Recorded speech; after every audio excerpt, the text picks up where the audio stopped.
Holy crap. People persist in doubting the evidence. Don't run and hide. Don't be afraid. Don't turn away any longer. The truth will set you free.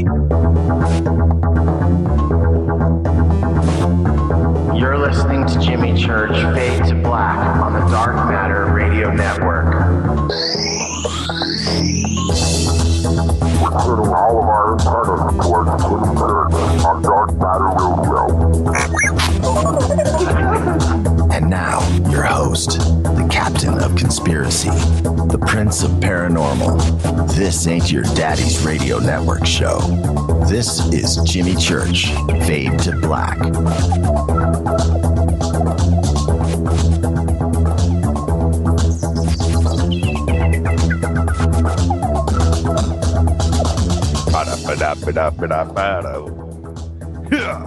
All right. Let's quit goofing off. I'll put my professional hat on. How's that? That doesn't even feel right. Yeah. Okay, let's go. This is Fade to Black, bespoke radio for the masses. Today's Wednesday, November 12th. 314 days into the new year. We are live from the JP Motorsports Studios right here in downtown. Freezing cold, 50-degree Burbank, California for KJCR and the Dark Matter Radio Network. I'm your oh so humble host, Jimmy Church. How is everybody doing tonight? Let's get this one cracking. Big salute, post-Veterans Day. Salute to all the proud men and women in uniform all around the world fighting the good fight for us. Without them, there is no me, there is no you, there is no us. And you couldn't hear me right now. You couldn't even tweet. Couldn't send email. Couldn't have fun. Couldn't do anything. Because you live in this great country. Welcome to everybody all across the United States, hither and thither, to and fro, back and forth, north and south, east and west, up and down. Our great friends to the north, all across Europe, Australia, New Zealand, Japan. It's nuts. South America, Brazil. Everybody. 50 degrees, wussy boy. Yeah, that's right. I'm wearing, right now I've got thermals on, just so you know. Yeah. All right. I wonder if anybody's listening in Panama. Panama, Central America, Balboa, Panama City. Just let me know. I would love to know if anybody's listening in Panama right now. Atlantic side, Pacific side. That'd be cool. I miss Panama. Panama was great. Yeah. Podcast all updated. As it turns out, the freebies are gone. We had a mistake in the software, so all the podcasts, if you went in and did it right, you could actually skate the system. Well, we put the brakes on that today. I just want to be fair. Looking at, literally tens of thousands of downloads. And I'm like, wait a minute. Come on. Oh, man. Well, that's over. It's like the government free cheese in the 80s. That's done. All right, let me retweet TSL as I do every night. There you go, TSL. All right. Podcast updated, done. There you go. Faders.org. We're going to do Fader Cinema this Friday. Hey, I was thinking, should we do Faders Cinema on Saturday? I'm just throwing that out there. Why? Because, I'm on Friday night, the replay.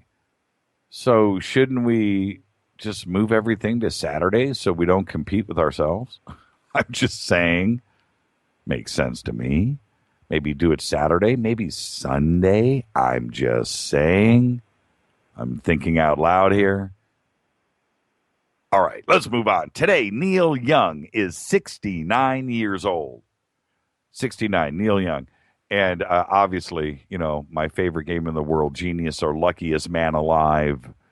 And Neil Young is a participant in that. 69 years old. I get Neil Young today. I didn't get him at one point when I was all into big hair, Aquanet, spandex. Those days, Neil Young was out of tune to my ear. And now I realize I was all wrong. Neil Young, 69 years. Love Neil Young. Also today, actor Wallace Shawn, the man, is 71. Wallace, the Princess Bride. Watched him the other day in Don Peyote, Fader Cinema on Friday. He was in Don Peyote. And quite possibly one of the most quoted lines in modern cinema today. That's right. Inconceivable. Yeah, that's right. Wallace Shawn. 71 years old, one of the great. Love that guy. Our dead guy's birthday today, let's all take a moment, is Grace Kelly. Born in 1929 and died tragically in 1982 at the very young age of 52. She became the Princess of Monaco after she married a real-life prince. That's right, Prince Rainier. Prince Rainier III of Monaco. In April of 1956, totally beautiful. As far as all of that goes, perfection. She was. We all loved her. But then on September 13th, 1982, Princess Grace was driving back to Monaco from her country home when she had a stroke. She was driving. As a result, she lost control of her rover and drove off a steep, winding road and down a 120-foot cliff mountainside. And then the following night at 10:55 p.m., Princess Grace died at the age of 52 after Prince Rainier decided to take her off of life support. Tragic day. Princess Grace, little pause. Yes. All right. She was stunning. She was unbelievable. And you know what? She did it right, man. She went and married a prince. That's what I'm talking about. 52 years old. All right. Follow us on Twitter tonight, as always, at JChurchRadio. That's what you want to do. At JChurchRadio. Come hang out in the sandbox. Hashtag DMRadioNet. Very simple. DM is dark matter. DM Radio Net. Hashtag DM Radio Net. Come hang out in the sandbox. Right now, I use TweetDeck. I think we all use TweetDeck these days. And I've got my 3 columns set up in TweetDeck. I've got my normal notifications for @JChurchRadio, where you can go straight to me. And then there's hashtag DM Radio Net. That is the sandbox. That's the insanity. And my 3rd column is hashtag F and the number 2 BQ, fade to black questions. If you want to send me anything to a guest, ask me a question, whatever. It doesn't matter. It's for you. But just keep it clean. Don't keep the question clean. Keep it clean. Don't pollute it with a bunch of tweets, because then I can't keep up with the questions. So if you got a specific question, just do it there. Hashtag F2BQ. Welcome to all the new Fadernauts that have joined the family this week. It's been extraordinary. I have no idea how many more, but just come and hang out with us, because it's a great time and we don't bite. It's a family. It's a family. Come hang out, and then head over to faders.org and check out what's going on over there. It is all a great world. It's a great place to come and hang out. All right. Let's see. Tonight, Paul Moller will be joining us at the bottom of the hour. You know Paul, the Sky Car, the Volanter. Tomorrow, it is Fader night, and this is what we're going to do. We didn't put it on the website, but after much discussion, this is what we're going to do tomorrow night on Fader night, which is open lines all night. We are going to do a tribute to Art Bell. Art Bell's greatest moments. And I want to know everybody's favorite Art Bell moment, because I've got mine, and I've got my list prepared. So that's what we're going to do tomorrow night. I'll see if I can maybe legally or illegally, maybe even play some audio. And we're not under any FCC regulations here. Should I just break the law, roll the dice? I wonder who owns all that stuff. I don't know. Is it in the public domain now that it's out there all over YouTube? And I have no idea how many channels and people that redo everything. No, the Area 51 caller's not going to call in tomorrow night. We could. I can have Brian call in anytime, actually. He's probably listening right now. Hey, Brian, if you're listening right now, tweet. But that's what we're going to do. We're going to do the greatest moments tomorrow night. Yeah, of course, somebody's going to bring up Mel's Hole, and that's a little sliver of what we have in store for tomorrow night. Art's greatest moments, and we all have one, or two, or 20. There's a lot. So that's what we're going to do tomorrow night. You can email me tonight throughout the show, Jimmy@jimmychurchradio.com. You can also go over to the website, jimmychurchradio.com. You can go to the contact page and email me through there, where we do use non-NSA specially encrypted servers. And if you buy that,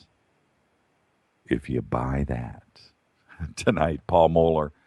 Tomorrow night's Fader night. Thursday night, greatest night of the week. I think in all of radio, it's turning out to be Thursday night. Let me see here. Got a bunch of stuff. Let me see. Let me look at the studio clock. Okay. All right. We're okay. Let me get to some quick emails. This one is from Walt W. Check this email out. And I had to do that. I had to. Listen to this.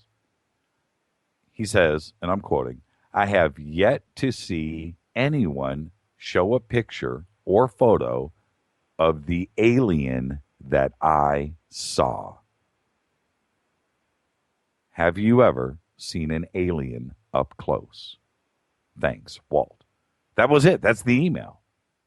And I've got to say, Walt, if you're listening, I want to know what you saw. Can you describe it? You want to call in someday? Send me another email. I want to know.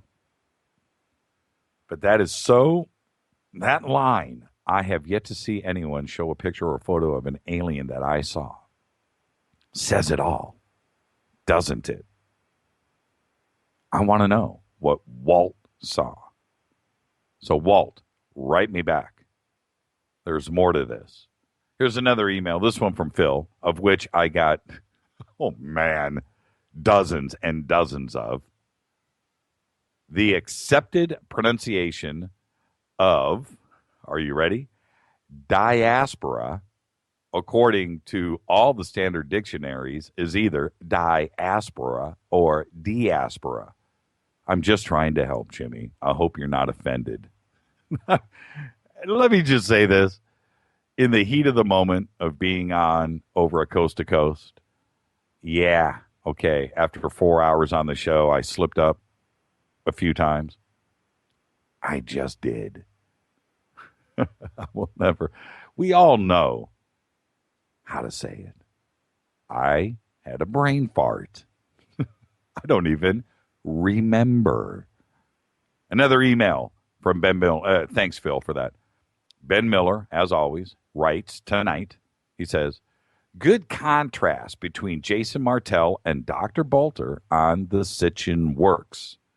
You were right on about the increase in Sitchin critiques in recent years. For many years, I heard very little dissent to Sitchin's views from many paranormal presenters. I believe it is very important educationally to compare and contrast all of these incredibly interesting ideas of our ancient past. Like panning for gold. Get all the mud in the pan, swish it around, and let the gold, i.e. the truth, settle to the bottom. That's from Ben. Ben, as always, spot on the money. This is Fade to Black, bespoke radio for the masses. We are only on the Dark Matter Radio Network. I am your host, Jimmy Church. That's right. Tonight, Paul Mohler. Tomorrow night is Fader night. Another week down. Wow, what a crazy week it was here, wasn't it? But we got through it, didn't we? Pretty fun stuff. So tonight, bottom of the hour, Paul Mohler. When I come back after the break, the news that you just don't hear anywhere else. It seems like it's getting better every day, isn't it? I'm your host, Jimmy Church. I'll be back right after this. Stay with us, everybody. Do not touch that mouse. I'll be back right after this. Stay with us.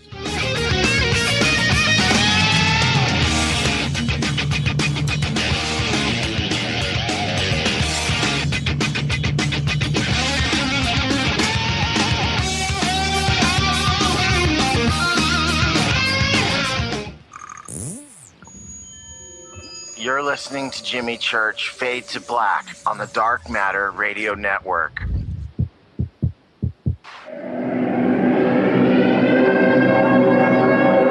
Ladies and gentlemen, girls and boys, you have tuned into the latest phenomenon in late night talk radio, Fade to Black, starring the inimitable Jimmy Church, showcasing his continuing quest in pursuit of knowledge of the strange and paranormal. Sit back, open your mind, and let's get cracking. What's up, revolutionaries? It's me, Jimmy Church. Do you have an IRS or state tax issue? Well, I did, and I called national tax experts. My problems were fixed, done, fini, and man, I got to tell you, it was a relief. National Tax Experts are a recognized tax office that services clients in all 50 states. Doesn't matter where you live. Give them a call. I'm telling you, they take the time to understand each and every client's individual financial status as well as their financial goals. And that's exactly what you need, my brother, when you're taking on the evil 3-letter. So, seriously, give them a call today at 1-877-909-5444.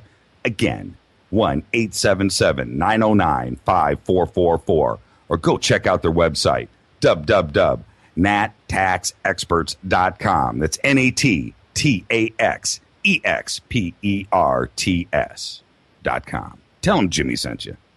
This is KJCR at JimmyChurchRadio.com. On the Dark Matter Radio Network.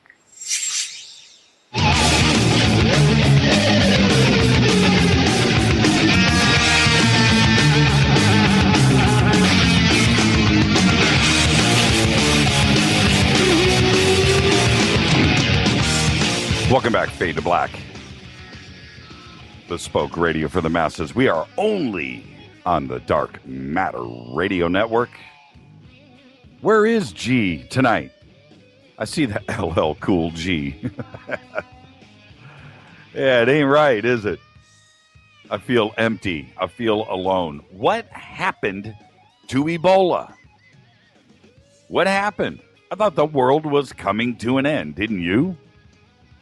Freaked everybody out.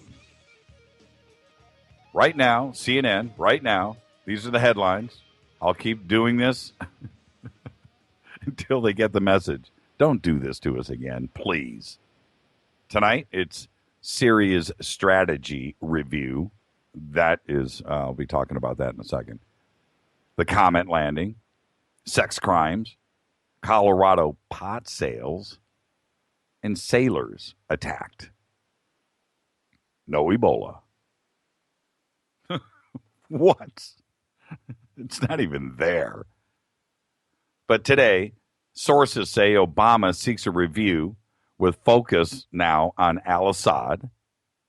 The review is an admission that the strategy of confronting ISIS in Iraq and Syria without also focusing back on the removal of Bashar al-Assad was a miscalculation. Quotes are coming out of Washington now, like this one. And I'm quoting here, "We may not have time for Iraq first strategy." Huh? What brainiacs? You know, you guys are supposed to be the best and the brightest, and you sit around and you plan a strategy for all of this, and you come up with, we goofed up. Again, mass media, we have no idea what's really going on. But now we're in the removal of a head of state business, I guess, again. But we're not supposed to be, right? The big news, this is crazy. The big news, really, seriously, the big news. The European Space Agency, ESA, today confirmed that it was receiving a mysterious signal from Comet 67P. In a post on its live streaming website, it described the signal as a mystery song. The confirmation follows months of rumors that the Rosetta mission was originally sent out to explore a radio signal that was coming from the comet that was first detected 20 years ago. That's right. Think about the implication, what we are really saying here. ESA's surprise announcement hints that the significance of the landing is probably going to go well beyond the first landing on a comet. Rosetta's Plasma Consortium, the RPC, has uncovered the song from 67P, and they are now broadcasting it. The comet seems to be emitting oscillations in the magnetic field in the comet's environment. It is being sung at 40 to 50 millihertz. This is deep. If this signal, whatever it is, was detected 20 years ago, and I want you to think about this. This is how my brain works. Was detected 20 years ago, and it led to everything that's going on right now with Rosetta. It just makes sense to me that NASA and ESA and Washington believe that there was something more to this. You know, why 67P? Interesting, isn't it? I think it's one of the most amazing stories of ours or any other generation. There's something going on here.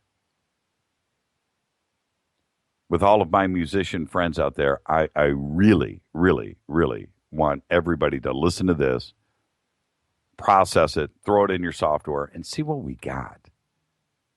The rebroadcast, by the way, that ESA is doing is they've raised the pitch of it because 50 I mean, that's a low signal. It's way below what we can hear. So they've raised the pitch. I am going to do the same thing. I want to check it out. Steve just said, what a joke putting a satellite on a comet. We should be mining comets by now if NASA would just wake up. Very interesting. I don't even know what to make of it. It's a weird press release. Yesterday, okay, now, obviously we've been doing a lot of Egypt lately. And Egypt and Giza is one of my favorite things to research. It's amazing what's going on out there. And we had Dr. Carmen Bolter on yesterday. We had Jason Martell talking about some of these revelations that are going on out there right now. One of the things that Jason said yesterday was pretty amazing when he said that, what about the ark, being placed in the sarcophagus, in the box, in the king's chamber? Maybe that was the energy source. And watching the reactions yesterday on Twitter, all of us did the same thing, like, whoa. We all did that. Now check this out. Also yesterday, just sit down. Here we go. World-renowned Egyptologist Zahi Hawass was referred to the general prosecution on fresh charges, this is in Cairo, of corruption and squandering public funds. Hawass is accused of being involved in stealing artifacts belonging to Egyptian pharaoh King Khufu, after which the largest Giza pyramid is named, as we know, the Great Pyramid.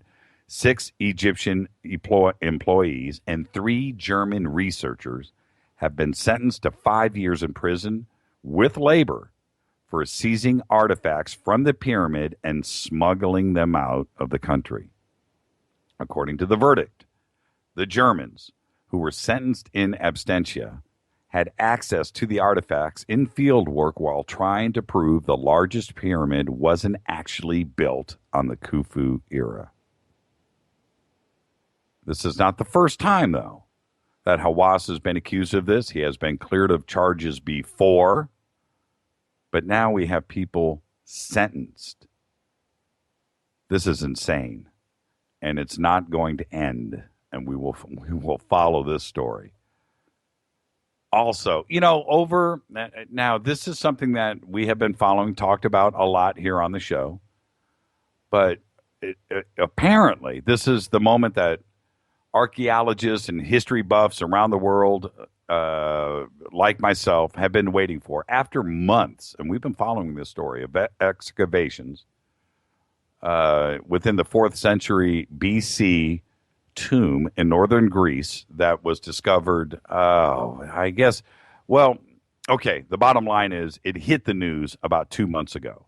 It is the biggest news in Greece. It is on Greek television 24 hours a day right now. How do I know? I watch it, just so you know.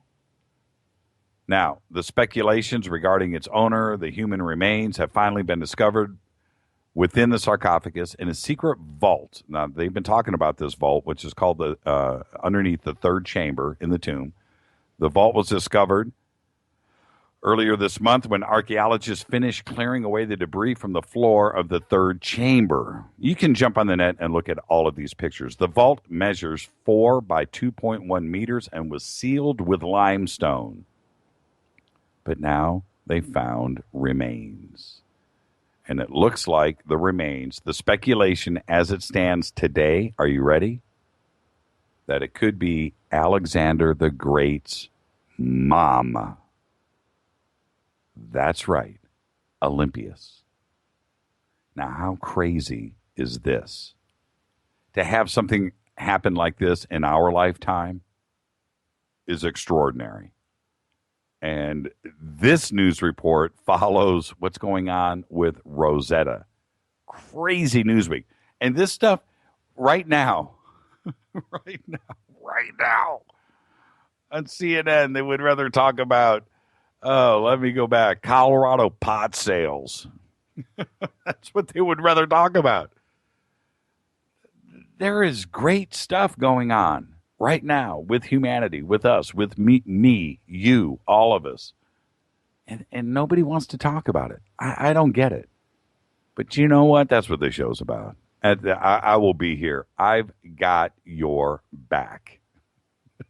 Just tune in right here. Oh, my goodness gracious. All right. We're a couple of minutes away from Paul Mohler. Tomorrow night, don't forget, it is Fader nights. We're going to be doing Art's Greatest Hits. And I think that's going to be a fun night. Something I've always really wanted to do. We've kind of not ignored it, but, we've had other stuff. Email me tonight, Jimmy@jimmychurchradio.com. Follow us on Twitter, @JChurchRadio. This is Fade to Black, bespoke radio for the masses, only on the Dark Matter Radio Network. I'll be back with Paul Mohler right after this. Stay with us. Are you afraid of the dark? Don't move. Don't touch that mouse.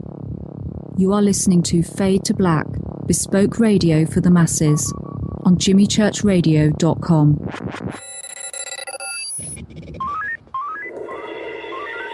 Way out here, we listen to Jimmy Church on the Dark Matter Radio Network. Dark Matter. Dark Matter. Dark Matter. Dark Matter. Dark Matter. You're listening to Fade to Black on the Dark Matter Radio Network. ¿Qué tal, mis amigos? Yo soy Mario Carson, el tiburón, y los invito para que escuchen a mi buen amigo Jimmy Church Radio. ¡Claro que sí! Oi, I'm Reese Evans. You're listening to Jimmy Church. This is Revolution. The revolution will not be televised. The revolution is on radio. Ciao.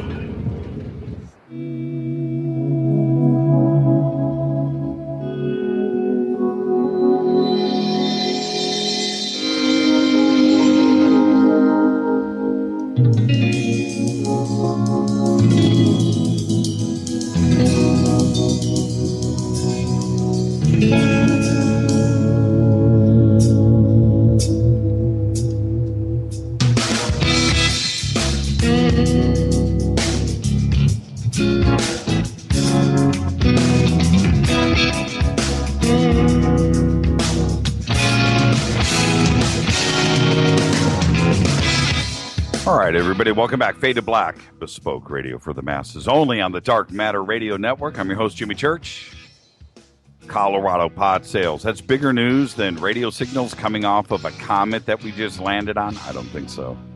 As important as that may be, but think about that for a second. Let's go. Let's get this cracking. I am so excited. Dr. Paul Mohler founded the Moller International has served as the company's president since its formation. He holds a master's degree in engineering and a PhD from McGill University. Dr. Mohler was a professor of mechanical and aeronautical engineering at the University of California, Davis from 1963 to 1975. In 1972, he founded Supertrap Industries, and then in 1983, Dr. Mohler founded the Moller International to develop powered lift aircraft. Under his direction, the company completed contracts with NASA, NOSC, DARPA, NRL, Harry Diamond Labs, Hughes Aircraft, California Department of Transportation, the U.S. Army, Navy, and Air Force. Today, Moller International continues its efforts to design, manufacture, and market safe, low-cost, easy-to-fly vertical takeoff and landing aircraft called Volanters, otherwise known as the flying car. I'd like to welcome back to the program Dr. Paul Mohler. Dr. Paul, are you with us? How are you tonight, sir? I am. You know, I don't know if I asked you this last week. You know, do people say doctor or do they just call you Paul? Paul is just fine with me. Okay. I do that with everybody, and whether it's a father, a reverend, a doctor, somebody that's got something in front of their name, is it okay to go informal? And that suits me really. I like that better, really. Okay. Welcome back to the program. Sorry about the technical issues that we had last week with the internet. And you and I were talking about this earlier tonight. We have redundant systems here, just like the Volanter. But you know what? It failed us last week. And it happened for the first time in I don't know, hundreds of shows or whatever that we've done this year. But welcome back, and thank you for taking the time with us tonight. Well, thank you for inviting me. I appreciate it. Now, let's we're going to go deep. Last week, we were just doing a little introduction to this week. I have, and some of these questions may have been asked last week, but let's just have a little more fun and get a little more deep. But the first question, and I ask this all the time on this program, Paul, what happened to the world of tomorrow? Now, you're part of the world of tomorrow today. You are spearheading that. But you know what I'm referring to. What happened to that world of tomorrow that you were promised when you were a kid? You mean a promise of the flying car for the last 50 years? Yeah, exactly. Yeah, that's been around. It's been on a lot of magazines over the years. I think the problem is that people just don't appreciate, and it's logical that they don't, because it's difficult to understand that when you're trying to imitate the hummingbird, you're trying to imitate something that's been around, got a pretty big head start on you of a few million years.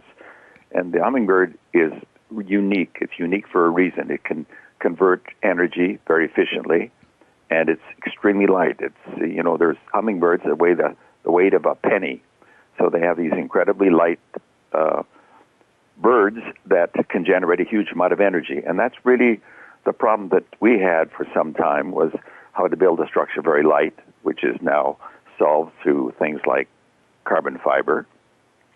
And of course, it also has a great computer. It can hover and be stable in windy conditions and virtually all conditions. So it has built in an amazingly precise computing capability, sensing all of the variables and adjusting to them.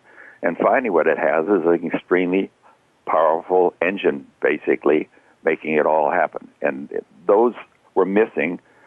We couldn't solve two of them, although we did a lot of work in those areas. That was the avionics and the structures, but that was something that involved a lot of other technologies. But what we concentrated on for the last many, many years was finding a way to build an engine so light and so powerful that this could be made to work and carry a good payload.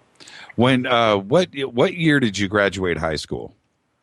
1954. Okay, 1954. Now, in 1954, certainly that was a dynamic era for not only movies and science fiction, but also magazines and pulp fiction and comic books and certainly flying cars. But we all looked at all of that to space stations and bases on the moon and Mars and floating cities and, of course, the Jetsons and all of that vision. And now here we are today. We're going into 2015. And do you look around? Does it feel the same today as you look around your own home as it did in 1954? Not much has changed, has it?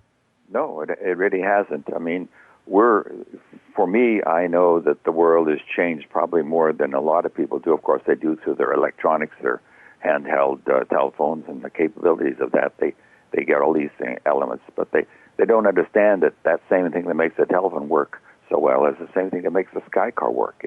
Look at what you pack into these telephones. You've got navigation capabilities and every conceivable thing in that little package. Imagine what we can do when we've got a little more space to do it in. And that's really the world, this electronic highway in the sky that's under development. It's been actually in operation for many years, but it's been used by the airlines primarily. It needs to be expanded in a sense of a number of different layers. The airline industry uses it above 25,000 feet. So we've got from 25,000 feet, which I think is high enough, down to ground level to put into place a highway in the sky that everybody can use and a 10-year-old can fly in. How many computers are on the 400? Oh, if you put them all together, you're probably talking 25 or 30. But you have 4 critical computers, which is the brains that determine whether the vehicle is in one whether it's turning or twisting or in the right attitude or going in the right direction. And they all are basically the same, but they're talking to one another and asking if they all agree. And if one doesn't agree, then it kicks out of the system. So it's kind of like 4 brains having an argument. The one that loses gets kicked out. Sure. Exactly. But certainly they've shrunk and gotten faster and faster. Do you find yourself going back to the drawing board, every 6 months with faster processors and lighter weight and probably smaller power supplies and everything that goes along with that? Well, that was really the case for us in the 80s because I have a showcase at my company which shows how our systems reduce from 1 foot to 4 inches to 2 inches to 1 inch, and of course then you go to integrated circuits and it gets down to almost the end of your thumb. So there's this big change that's gone on that we've really enjoyed. I mean, it's really out of the picture now. We don't have to concentrate on developing that kind of technology. That relieves us to concentrate on engines primarily. Yeah, I have to ask the question: how many pounds of computers did you have in the first version, and what is the weight of the computers that you carry today? Do you have that fact? The gyro itself probably weighed 5 pounds, and today it probably weighs a couple grams.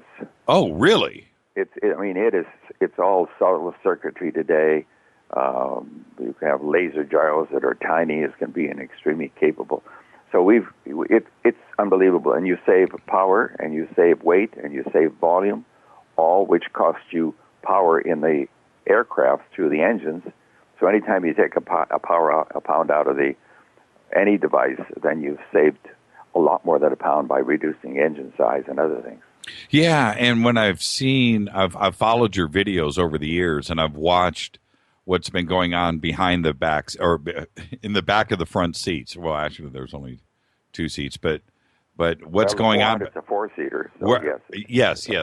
And so but I've been watching what's going on back there, and I can only imagine how, not only the wiring, but the actual sheer weight, how much has to have come down in the aircraft now today. Yeah, it's of course a fly-by-wire. They call it fly-by-wire, which means we don't have any push rods or other things mechanically going on.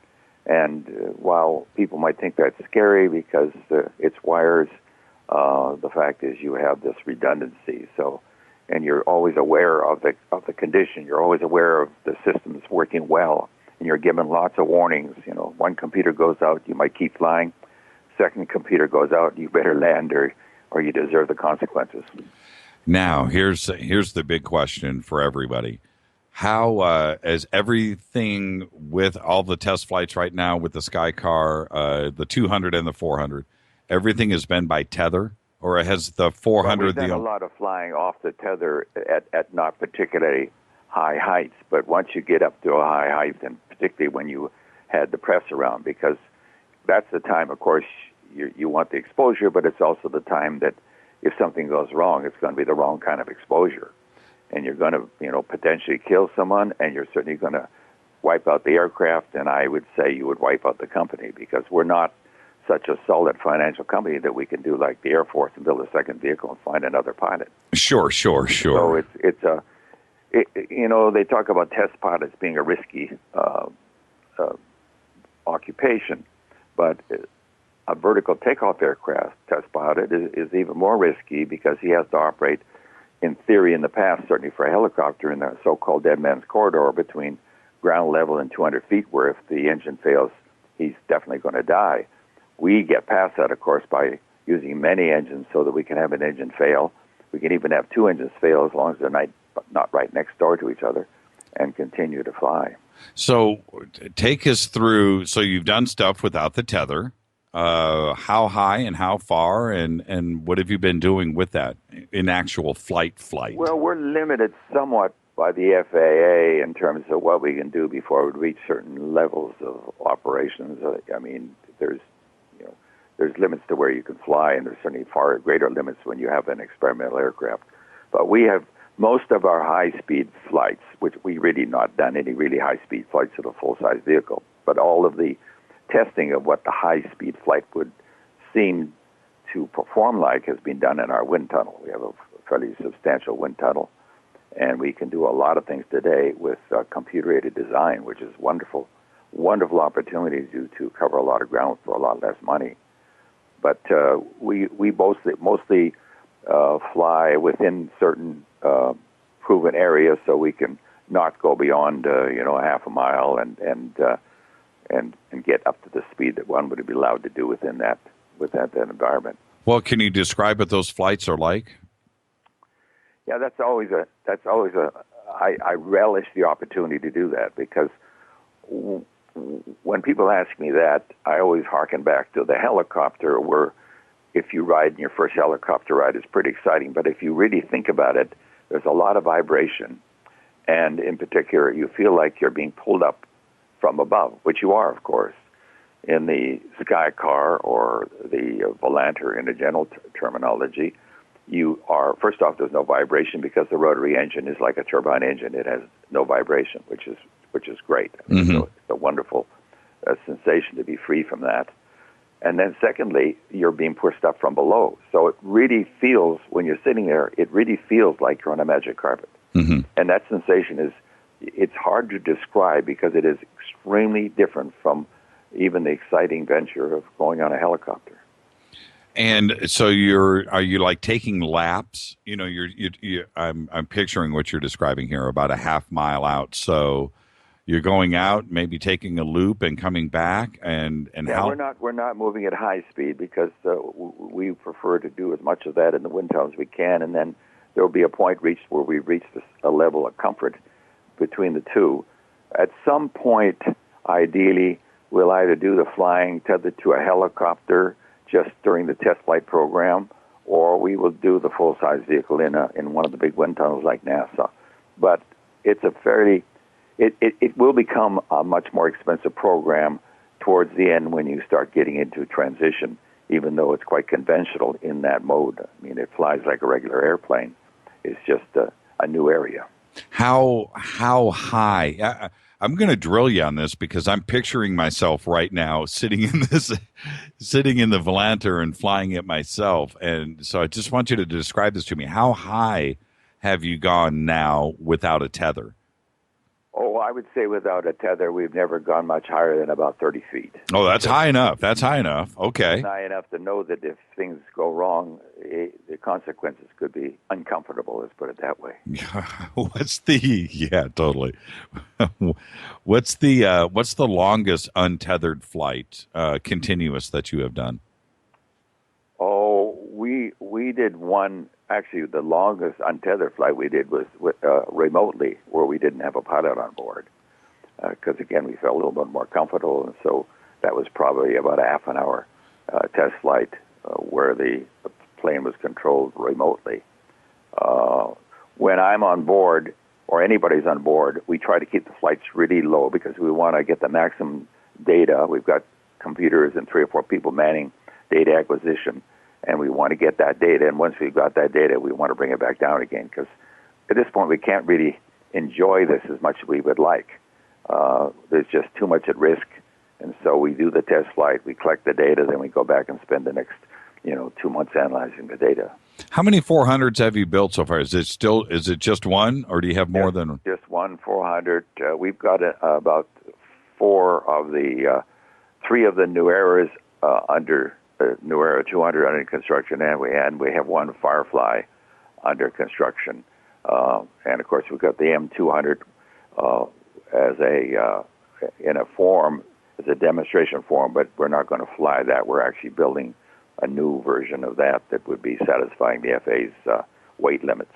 The difference between the 200 and the 400, I want you to describe that for us, because when I look at the 400 to my eyes makes sense. Okay, it looks like it's going to do exactly what it's supposed to do. The engines and how they rotate, and the wing on the back, it looks stable. You have the wings that are connecting to or winglets or whatever that are connecting to the engines. When I look at the 200 looks like it would go about 3,000 miles an hour, and it doesn't look as conventional to me. What are the differences between the 200 and the 400? You put your finger on it, Freddie. Well, the 200 would be called the sports car version, really. It is designed to go fast, primarily, and you pay a little price in terms of fuel economy. We are changing the production version, though, where we have folding wings, so they roll back pretty much to look like it does on the picture right now, but the wings do fold out, which improves the range and approaches that for the 400. With the military, how are they intrigued? What are they saying about this? Because it looks like an obvious military application to me too, as well. Obviously, we want one of these in all of our driveways, but is there a military application too? Well, we've had some wonderful letters from colonels, acquisition people in Afghanistan and Iraq who say that this would change the whole situation in that part of the world. But a company like ours, a small company like ours, really it's very difficult, no matter how good our technology is. And this is just a fact. I'm speaking not just for myself. I'm speaking for a lot of small companies. It's very difficult to get into the acquisition area. We can go and get a contract. We've had many of them for $750,000, $1 million, even one where we were the subcontractor on a $2 million contract. But once it gets into the $2 million range, which is where you get to the point where you actually could start building this sophisticated equipment, people like Boeing step in there. They invite us to give a seminar. We do it, and then a month later we see that they're trying to do the same thing we're doing. And I could tell you some real horror stories about that. Fortunately for us, every case that we've dealt with have ended up failing in their efforts. But at the same time, I think it's pretty much a closed door for us to get a significant contract from the military. Is it because of the Osprey? No, it's highly political. It really is. I think if we had the money to give some donations of a significant size to the right people, it's not exactly bribery, but I know that it works. I've had generals and admirals, and I had the Deputy Chief of Defense working for me at various times after he had retired. But it is just difficult to overcome. And I think I can put it very simply. A company like Boeing is never going to have anybody get fired who issued the contract if Boeing fails in their efforts. But if someone gives some colonel is responsible for getting Moller a contract, and we fail to produce that contract, he'll never see his star, first general star, I can guarantee you. Sure. So they're at risk. And it's an old adage that says you'll never lose your job, talking again from the military side, if the contract goes to a company like Boeing. This comes in from Donna. She says, have you ever tried using hydrogen fuel instead of gasoline or jet fuel? Or is it not possible with your designs? No, but this is a bit of a technical discussion because we use what's often controlled as liquid hydrogen. What it is called methanol. Not a lot of people know that, but it has a very high hydrogen content, and you can make it from hydrogen together with CO2, which is a wonderful combination. And then, of course, you don't have to pressurize it, you don't have to cool it, you don't have to get it into a hydride form. So methanol, it was thought of for many years and might still come about, was the fuel of the future. Our governor in the state of California actually put in place some methanol stations. And there's many arguments to say that is the future. You can call it liquid hydrogen. It's not exactly that, but it has most of the characteristics. And we have used that often in flying our aircraft. It's ideal. We also use ethanol, gasoline. We've never used diesel, but we could. And this comes in from Jeremy. This is actually another great question. He says, have you ever talked to Google or Tesla or other,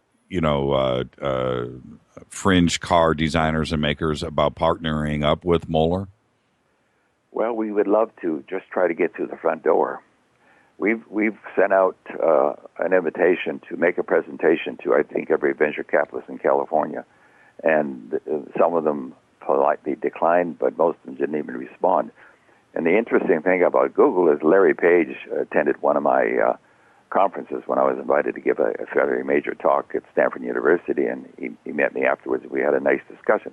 But this was early on in his activities. He just left Stanford. I wish I'd known where he was going. I would have taken everything I had and invested, and then I wouldn't have to worry about my everyday financial concerns.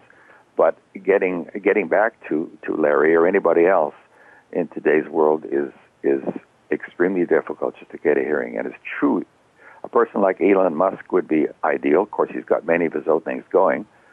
But he said he believes that flying cars are the future. He's been quoted that way. And he's also building a battery factory, and we use partly battery power to reduce the fuel engines that we need when we're taking off. So there's a lot of good candidates, but I hope some of them listen to your program, because if we could just have an opportunity to present where we are today, and there's a book that just came out called Sky Car City, and I recommend anybody, you can go to Amazon and get it. I recommend anybody go to it. It's a book about the future of transportation in the world, and it's a documentary study coming out of a university group, and it really describes the future with sky cars. Let's talk about hits for a second, and before that, with ultralights, and that's something I'm fascinated in. I've always wanted to go out and buy an ultralight myself. You don't need a pilot's license, apparently. I mean, I've looked into it, but what happens under and over 5,000 feet with the Sky Car? Is that two different? Will that be two different licenses? Is it two different regulations? No, we're really able to operate up. We would get in problems if we went above 25,000 feet. But there's nothing that limits our use at the moment. Now, of course, if you get a highway in the sky, they will probably determine the limits.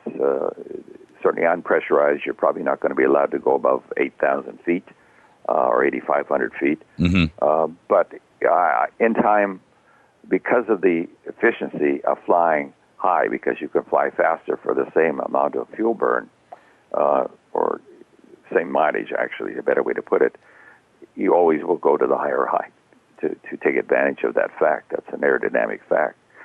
But if you're going from here to San Francisco, which is Davis, 70, 80 miles away, you wouldn't go above 5,000 feet. But if you're going from here to L.A., you'd probably go to whatever altitude the that you'd be allowed to go to. What is the difference in their consideration between the Skycar and the Volanter and an actual Cessna 150, and what is required if we're to fly? staying with the, and I got to make a distinction here. We have a New Era 200, which is a bubble-like vehicle. Then we have a Skycar 200. But the difference. Sorry, say that question again, Jimmy. How are they treating the Skycar differently from like a Cessna, 150? Actually, the Skycar 400 would be no different, really.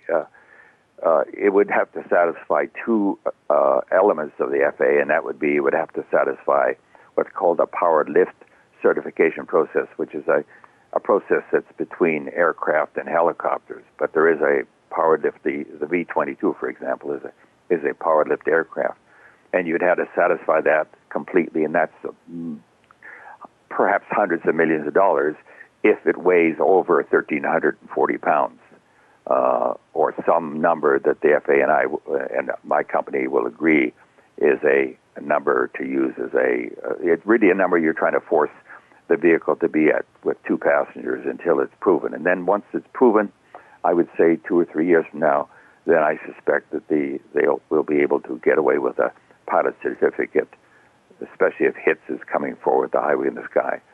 But for the moment, it's important for us to say that there's lower weight. This gives us the possibility of bypassing FAA certification and also pilot's license, both which are very constraining to the average person. This is Fade to Black on the Dark Matter Radio Network. I'm your host, Jimmy Church. We are talking with Dr. Paul Moller, Moller International, the Skycar, the Volanter, the 400. Let's talk about highway in the sky for a second. And I was just referring to ultralights and this 5,000-foot ceiling, and the difference between 5,000 feet above and below and what those regulations are. When we talk about the highway in the sky or HITS, what is the altitude of the highway in the sky, or are there different altitudes? Well, the highway in the sky, as I said earlier, was primarily used right now by the commercial airlines who fly above 30,000 feet. So the air lanes that could be created, they would be very similar to how commercial airlines operate, would be below 25,000 feet and below. And it would be layered airlines. We believe it would be layers with different directions at each layer. In other words, if you're going from point A to point B, you'd get vectored twice. You'd get vectored one direction, then you'd be vectored again, and you'd operate at an altitude consistent with your final destination. And so people don't realize if you put every car that's on the roads in America into the air, the airplanes would still be miles apart. The space above us is almost infinite as a usable means to get around. So we will only have the problem, assuming we have a decent control network, we'll only have the problem of congestion as we approach cities. But otherwise, it'll be a totally different world with a completely different degree of freedom, personal freedom. Right. And so with the highway in the sky, I'm envisioning virtual traffic lights, obviously speed limits, intersections, and so forth. And surely we're not going to... Actually, you'll find out there are not intersections because you're going to have... I'll give you a brief discussion of what we're talking about with the FAA. There will be multi layers, perhaps 500 feet apart, and each layer will have be going in a different direction, let's say 15 degrees apart. So between 15 and 20,000 feet, you'll have all these layers that are 500 feet apart, and on each layer, all vehicles are going the same direction. So if you were going from L.A. to Davis, of course, you couldn't necessarily go in a straight line because that vector wouldn't necessarily hit you there. But somewhere along that vector, you would change to a different vector, and any two vectors would allow you to get from one point to another. So there will never be intersections. There will never be stoplights. There's a world where everybody would be separated at all times. If something went wrong, you'd just be kicked out of that layer and go land. So it's actually a fairly simple system that is being proposed. So, and I asked you this last week, and again, I'm just trying to wrap my brain around this because it is just so amazing. you're in your driveway, right? You jump in the Volanter, and so you're merely punching in what you need to do. You're going to drive it as a car to some point because you have to, find a place to take off. That was one of our toughest technical jobs, was to make this vehicle able to fold down to a size that you could park in your garage and drive. Now, we're not we call this a roadable aircraft. We don't call this a flying car. We're technocrats because it really is not a car that flies. It's an aircraft that drives. It's primarily a very good aircraft, and it's an adequate car as far as you're going from, say, your home to a vertiport or a heliport a few blocks or a few miles away. If you can fly as conveniently and as fast as a sky car, you're really not going to want to be on the ground anyhow. So it would be, you go from your home to a vertiport, you code in your destination, the vehicle would take off vertically, fly for some distance, change its vector direction once, automatically to a new direction, and land exactly where you want it to end up.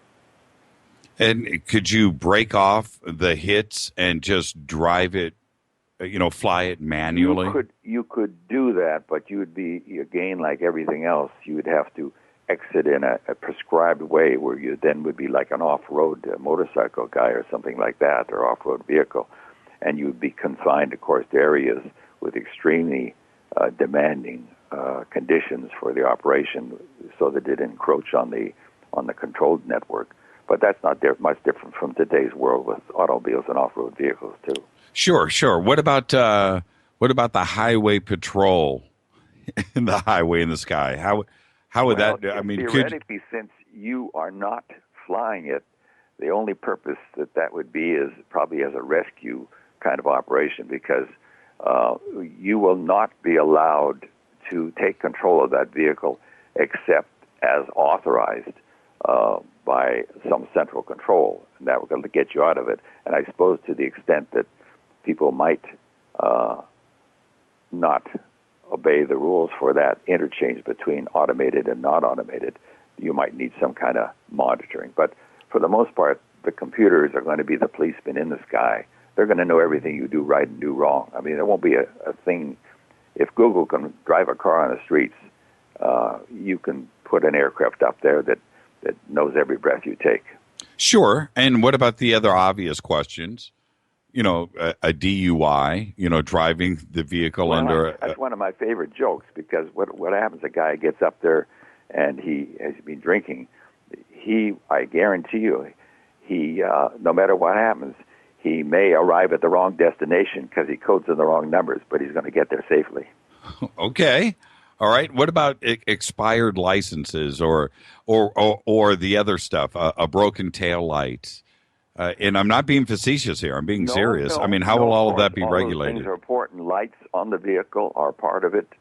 Less important in a computerized world, but still some importance. So yes, those things there'll be some monitoring. But again, as I say, if a light went out in your taillight, nobody has to do it because the computer immediately knows it. It completely tells headquarters that you've got a tail light out or some other thing out.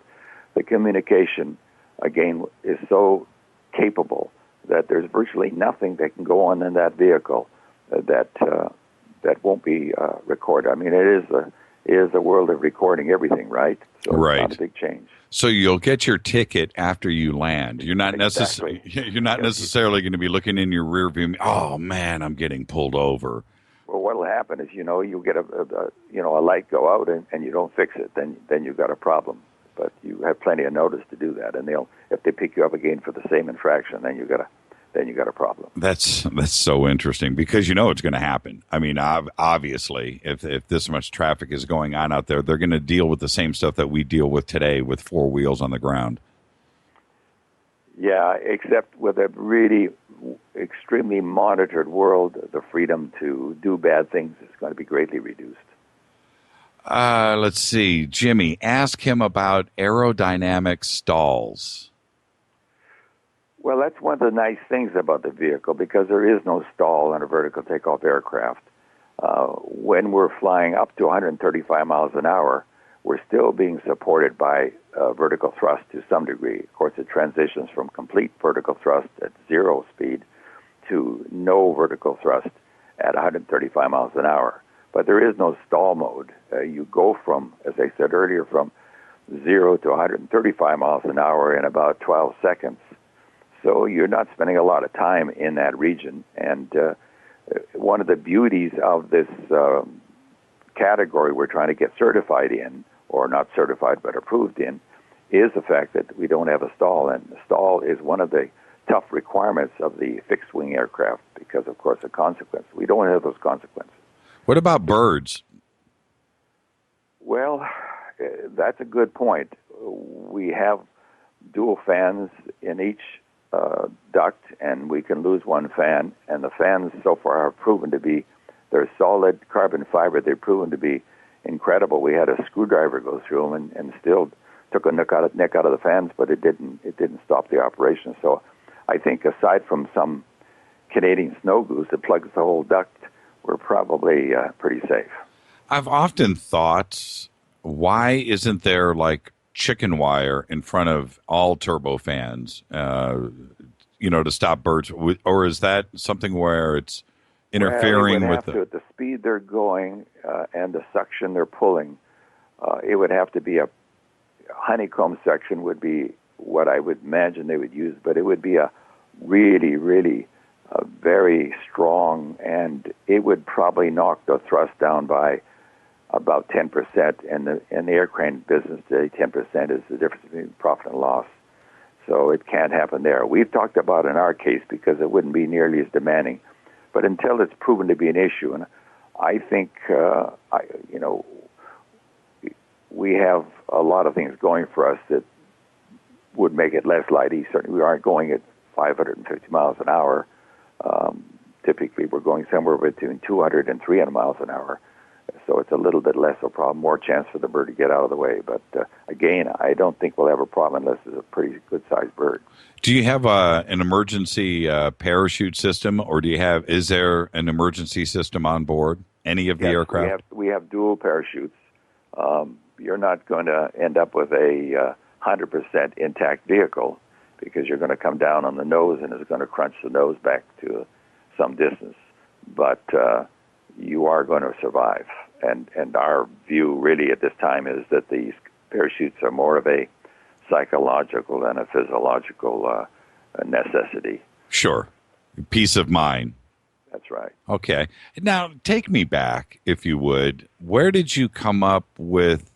You've got a very creative brain with a lot of things that you've worked on, not only with the rotary engine and the both of the 200s and the Firefly. Where did all of this start? Where did it come from? I know you've made hummingbird references in the past.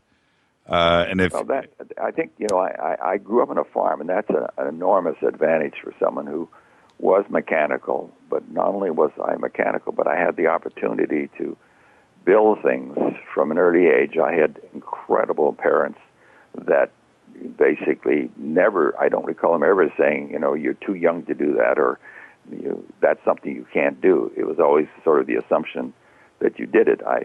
And they let me do things like build vehicles in our little tiny house in the living room in the dead of winter, and they just told me to move everything outside when they had company.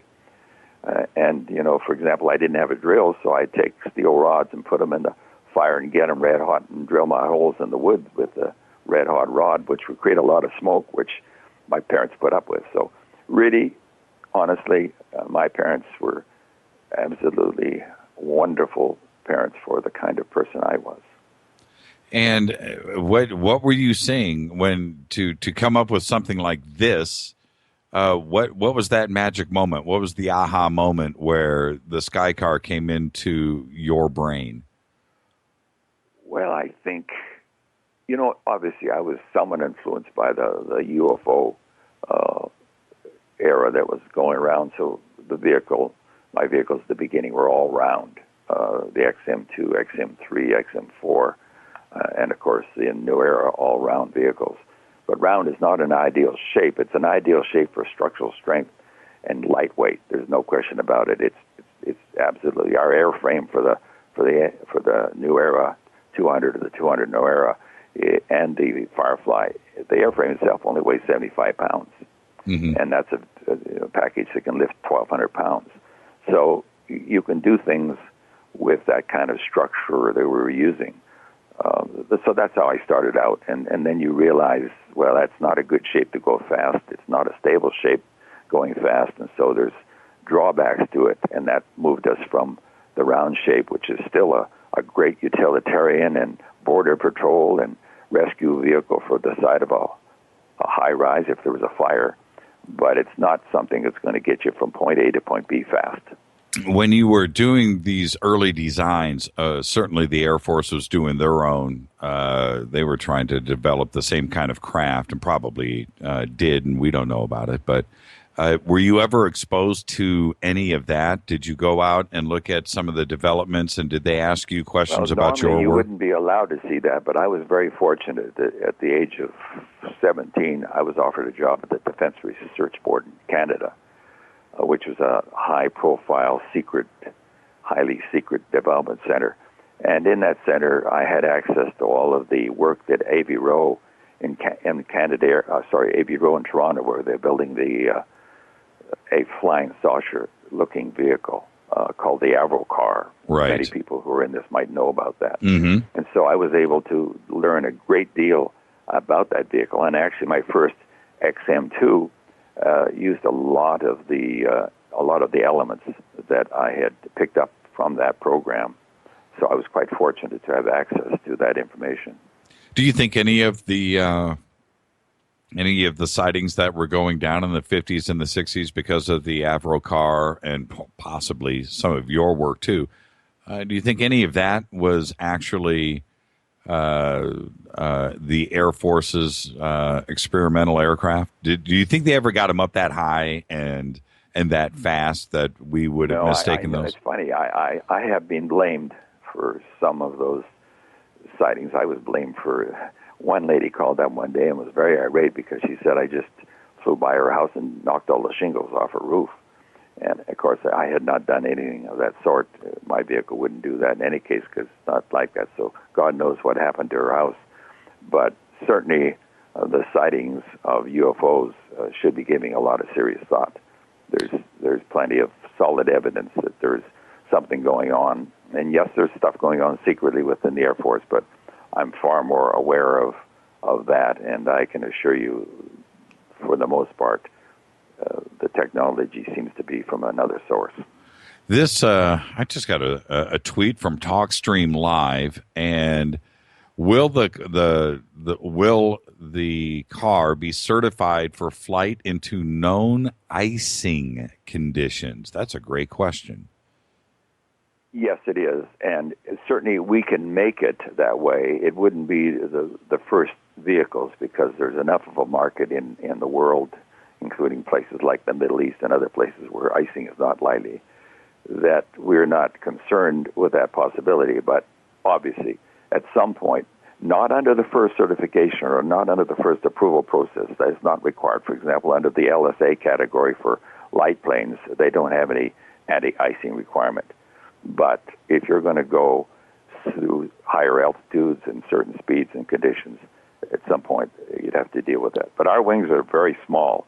When you go very fast, you don't need big wings, and that's why it's efficient, because you get to go, when you go very fast, typically the normal wing is actually adding drag to you that you don't need because the wing is too big for the speed you're traveling. Right. But if you're a vehicle like ours, which doesn't transition until it's going 135 miles an hour, your wings can be half the size of typical wings, and so our icing issues would be considerably reduced. And what about if I live in Chicago in January and I own a Volanter 400? Do I have any issues at 0, 20 below 0, 10 below 0? Not from the aerodynamics point of view in terms of power and ability to fly. Actually, the colder it is, the more efficient your engines are, and the greater lift you're going to get from the wings. But of course, you're still faced with the standard issues of if you've got liquid-cooled engines, which you probably do, you're going to have antifreeze, and you're going to have typical defrosting of the windshields and all of the other requirements that would make it feasible. Of course, you don't really need to see where you're going with this vehicle, so you could leave them frosted for the most part. Here's a strange question, but it needs to be asked. What about is the is the computer system redundant enough to be hack proof? And what is the operating system that you run on the 400 and the 200? Well, we use some of these fairly, they're not very efficient. We used to use machine language, which is like shorthand, and it's very difficult to do it, but you do it because your processors aren't fast enough. Now that you've got these fast processors, you could be a lot dumber in your programming. And we use things like C++ and some of the other add-on processes, which are not necessarily smart, but the processors are so fast that they don't have to be efficient, and you don't pay any price for it. So that's what we're doing today.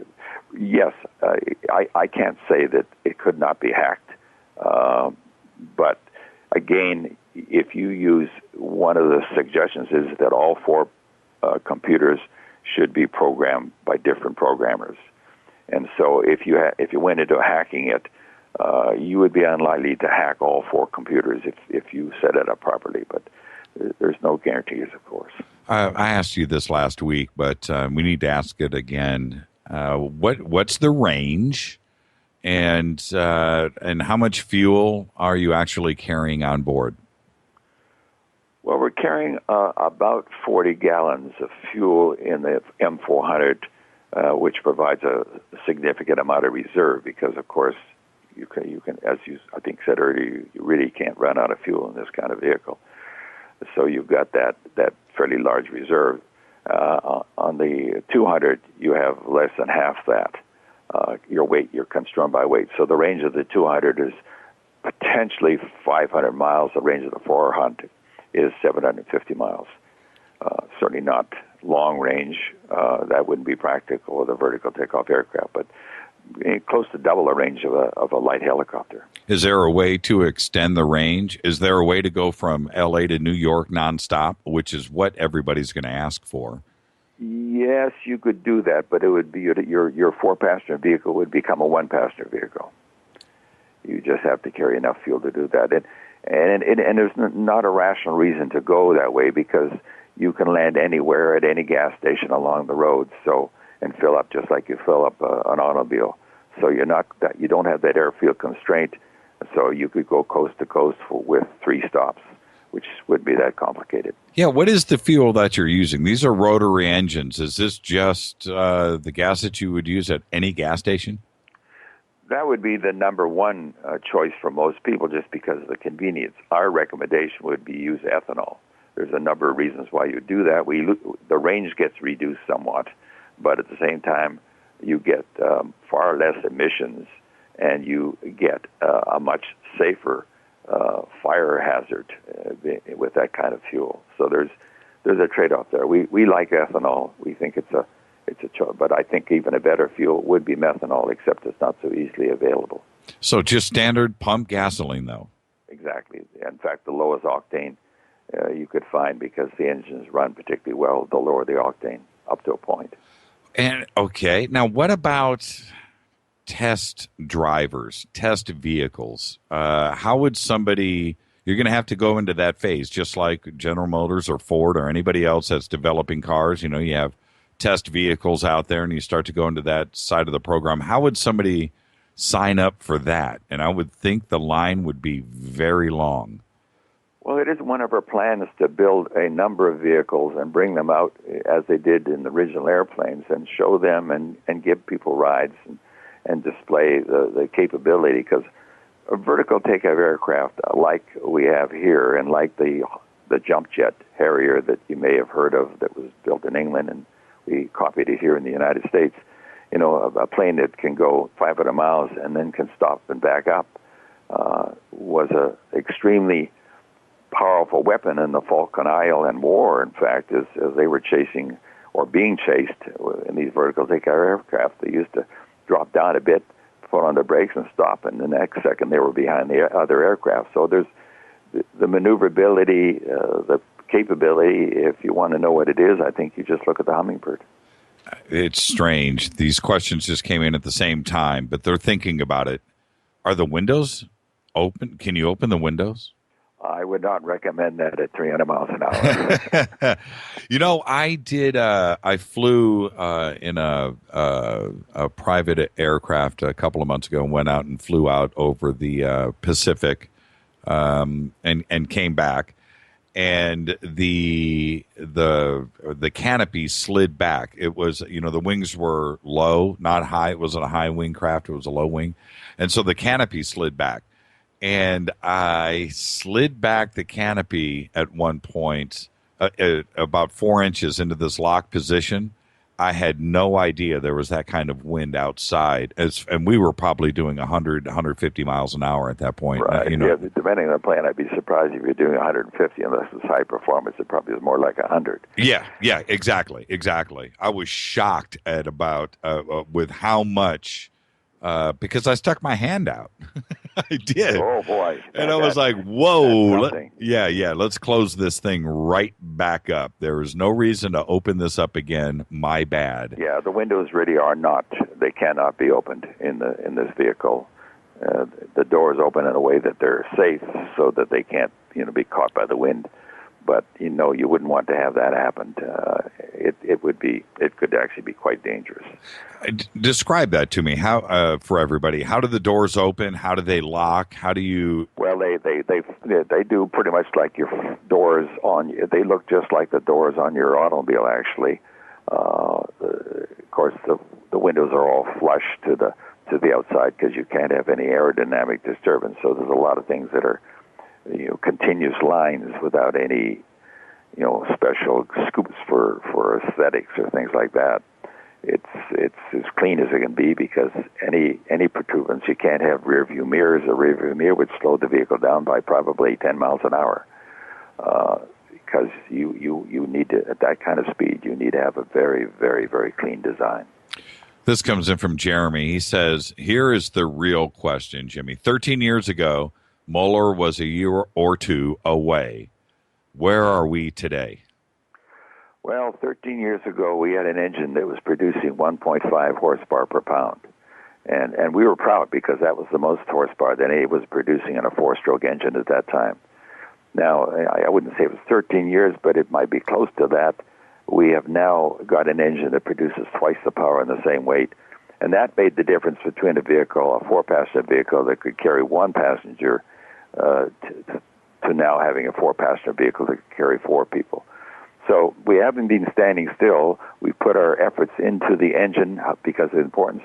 We've also been limited to doing both engines and aircraft development because of lack of funds. So we really we've put a lot of money into this. In today's dollars, over $200 million, but that's spread over many, many years, and it really never gave us a chance to get into the all of the production issues that would allow us to do a safe flight before the international press. I think people should just think of one fact. The V-22 Osprey was developed with government money, and I think the end product cost was something in the area of many billions of dollars. And I can tell you why it was many billion dollars.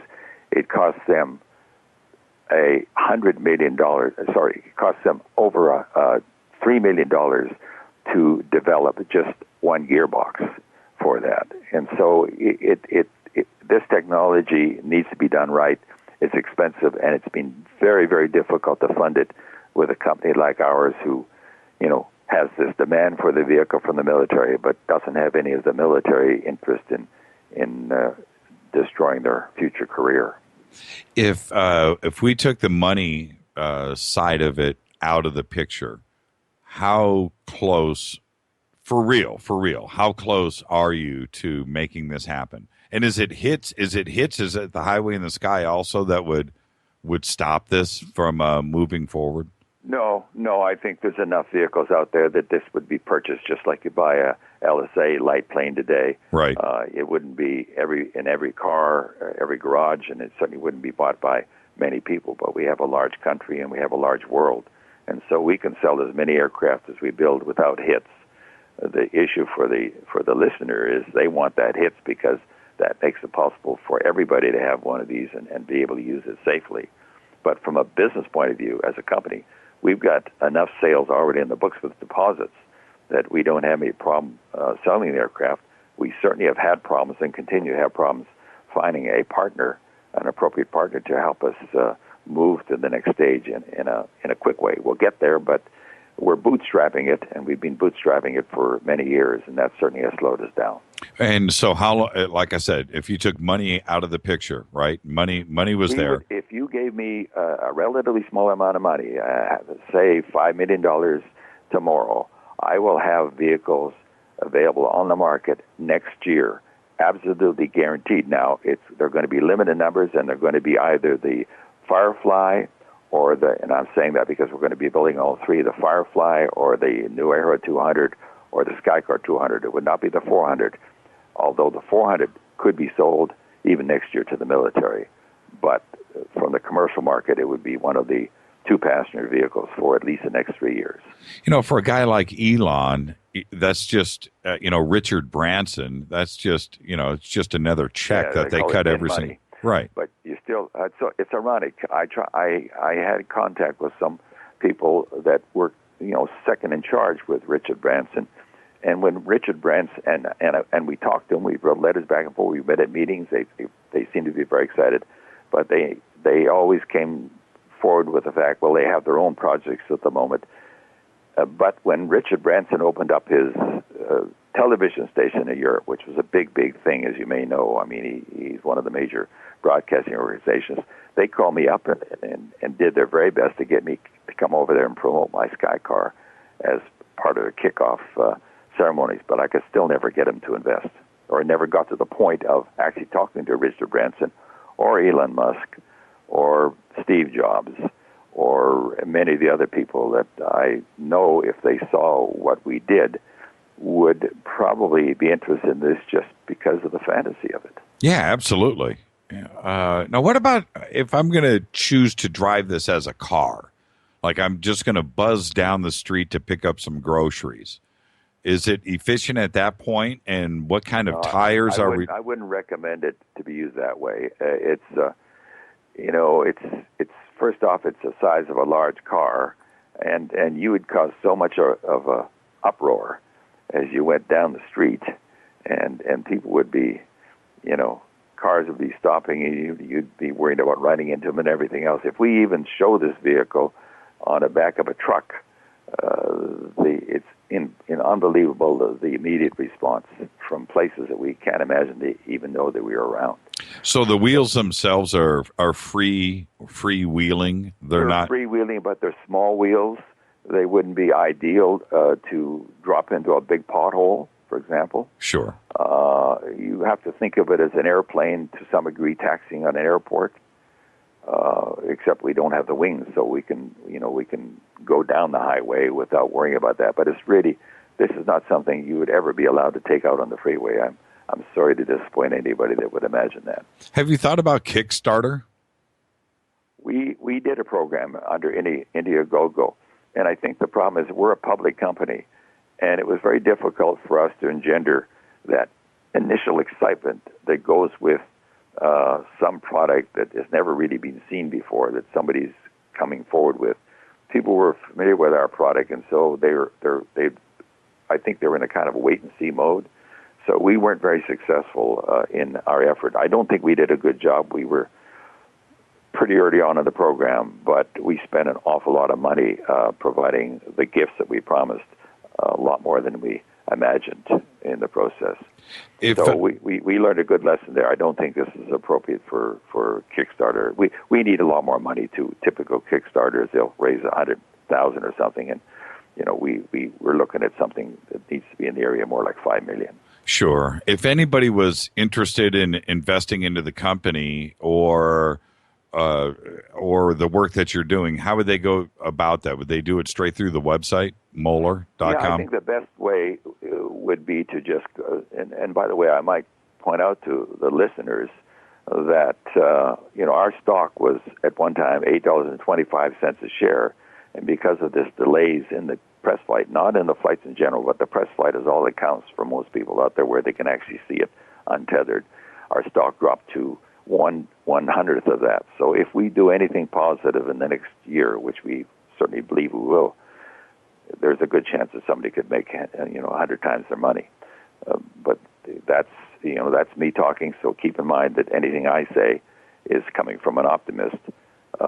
But certainly, all we really have to do is demonstrate the vehicle, and I think our shares will return to their high of $8.25 a share from something like 10 cents a share. If I come up to Davis, will you give me a ride? You give me the time to put everything together, because we're now in a engine development mode. We're not doing anything with the Skycar at the moment. We're actually I don't know if I mentioned this when we originally talked, but one of the things that happened when we developed this engine, as you might imagine, the world seemed to wake up to the use of the engine for any number of things. We have conditional orders and letters of intent to purchase for up close to $5 billion, or 3.5 million engines for hybrid cars, for motor scooters, for all kinds of recreational vehicles, for portable power equipment. We're meeting with a company on Friday, portable power equipment company, one of the major ones in China. And so we've now become, we spun this off in a licensee company called Freedom Motors, and they're going to be starting up production, building engines in large volume, which is just great for us with the Skycar, because if the engines get produced in high volume, the price of the engines come down, the price of the Skycar comes down. So it all fits together. But the engine has turned out, when you can hold a 200 horsepower engine under one arm, you've got a product that people are going to need. But if I come to Davis, can I get a ride? That's what I want to know. Give me a little time. We're not in a flying mode right now, because that's quite a thing setting up. As I said earlier, we have half a dozen people out there, data acquisition. Sure. A flight mode is a very expensive thing. But I tell you, find me an investor that comes on board for a $5 million investment, and I guarantee you as many rides as you want. Well, then that's when I get my free car. That's what happens there. Fair enough. We'll agree to make a deal. Yeah, absolutely. Paul, is there anything else as we wrap this up? I again, if there's any way that we can help you or assist, we're there for you. Mohler.com is right there. We've just posted up everything. But again, I'm behind you. And if you need 6 months, you have been, and I really appreciate that. And the listeners just need to remember, they just have to go to our website, Mohler.com, and click on Invest, and they can. And it's best to do it that way. You could go to your local broker, but a lot of times they don't want to deal with a company's stock at its a low price that ours is right now. But that's exactly when the average person should buy it, and they can do that through one of the listed people that we recommend they go to, who broker our stock, sort of market makers, you'd call them, for our company. So thank you for inviting me on your program, and I've enjoyed the opportunity to go over. Absolutely. And, you're anytime, any developments, anything that happens, anything at all, let me know. And if you get anything that's, if you're going to do some flight test or anything like that, call me. I'll jump in the car and we'll go straight up. There's a seat for you at the press conference. I promise you that. You got it, Paul. Thank you for everything. And thank you. And again, I've always been behind you. Paul Moller, everybody. Moller International. There you go. I'm serious. If he's going to do anything, tethered, untethered, dude, let me know. I'll be that guy. I will jump in that thing. I will have my little video camera. I'll be just like a kid, and I'll go. I'll test fly that thing, and I'll be the first guy to sign up. I am fully behind Paul Moller, and don't forget, what was it? It was probably a year ago, 9 months ago, when I just went on my tirade for about a week about the world of tomorrow. What happened to that? The automated kitchens, the floating cities, the Hilton Hotel, the space stations, the moon base, Mars base. What happened to all of that? And I got so much email. Dude, the Moller car, the flying car. Don't you forget that we have a flying car right now, the Moller flying car. And that's how all of this started. I'm a big fan. I'm a total fan. And visionaries like that is exactly what makes this country so great. So thank you for that, Paul. Thank you for coming back on with us. And with that, let's take a quick break. And when I come back, I got a little bit of a surprise guest that's going to come back here and join us here in a few minutes. This is Fade to Black, bespoke radio for the masses, only on the Dark Matter Radio Network. Shoot me an email to Jimmy at jimmychurchradio.com. Twitter is alive tonight. I'll be back right after this. Stay with us, everybody. Hi, everybody. This is Rob Halford, the Metal God, on jimmychurchradio.com. What's up? My name's Brian Taylor, Ninja Badass Extraordinaire, and this is jimmychurchradio.com. JJCR, in your face. jimmychurchradio.com on the Dark Matter Radio Network.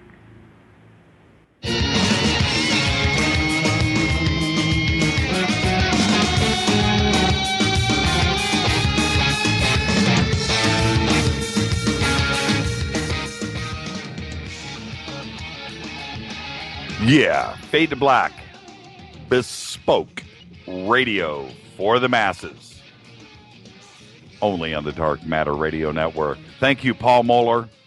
You're a visionary, man, and never give up the fight. This is bespoke radio for the masses. I am your host, Jimmy Church. We've had a crazy week here, and it's been a lot of fun, and I would like to welcome back to the program for everybody, for your enjoyment, the one, the only, Richard Allen Miller. Richard, are you with us, sir? You make my heart glad. That was Chief Dan George that said that. How are you tonight? I'm good. I just went out and got my NRA concealed weapons permit today. It took me all day. What? Like something out of Ellis's restaurant where I want to kill something, Sarge.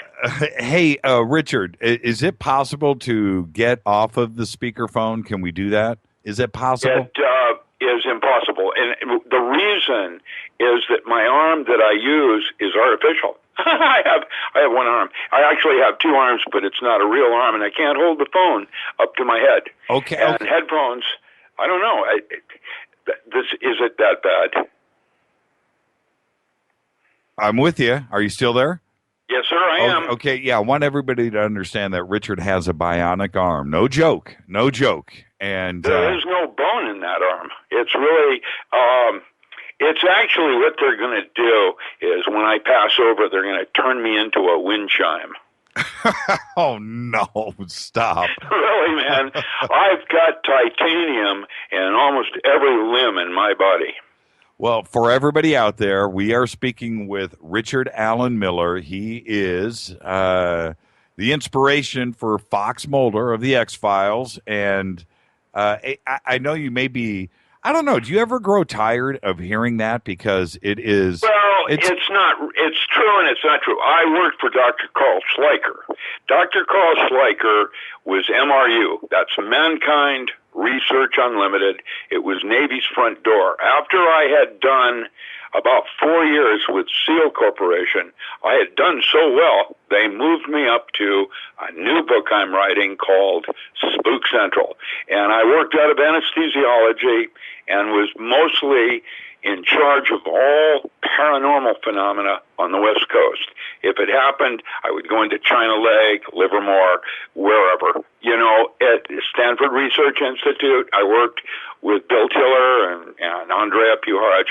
I was up out of Seattle, but that was why when I did the first 8 episodes for Fox, my team had 30 or 40 people. And the budgets, the way they wanted it done, they wanted it written so that it was for 2 people working, FBI. And that's when they brought Chris Carter in. And then what I was used for mostly was advisor on set up in BC. When they didn't know how something might go down military-wise, then I would try to tell them the way it would happen in my laboratory or something like that. Yeah, but... we had forensics. It wasn't Scully. It was Dr. Carl Motet, who was Dean of Pathology at the UW. We did studies with him on Tony Agpawa, that was a psychic surgeon out of the Philippines. And so the old days, it wasn't glamorous like the X-Files were. We knew about aliens back then, but really it was more about what the Russians were doing. Well, later, only just recently, I have discovered that whole thing on the Cold War was a false flag. That's exactly, Richard, that's exactly where I was going. So the whole quest with Fox in the original X series, I want to believe, and he was trying to go find out what the government knew, what the X-Files were all about. You're saying that part of the X-Files story wasn't true. You and the rest of the FBI already knew that ET existed, so you weren't on that quest, were you? No, I wasn't. We were more worried at that time. There was Area 51. I had in my experiences, I actually looked at 2 artifacts, things that were not from our civilization, but they could have been. They never gave you full disclosure. Like this one artifact I looked at the University of Chicago, it was not from area Roswell or anything. We had heard that it was from the Florida Everglades. It was a foil metal object that would crumple like aluminum foil, just crumple up, and yet when it would go back into shape like water, my quest on that was to fire a 50 caliber cannon at it, and then I went down with an electron microscope to look for lattice damage.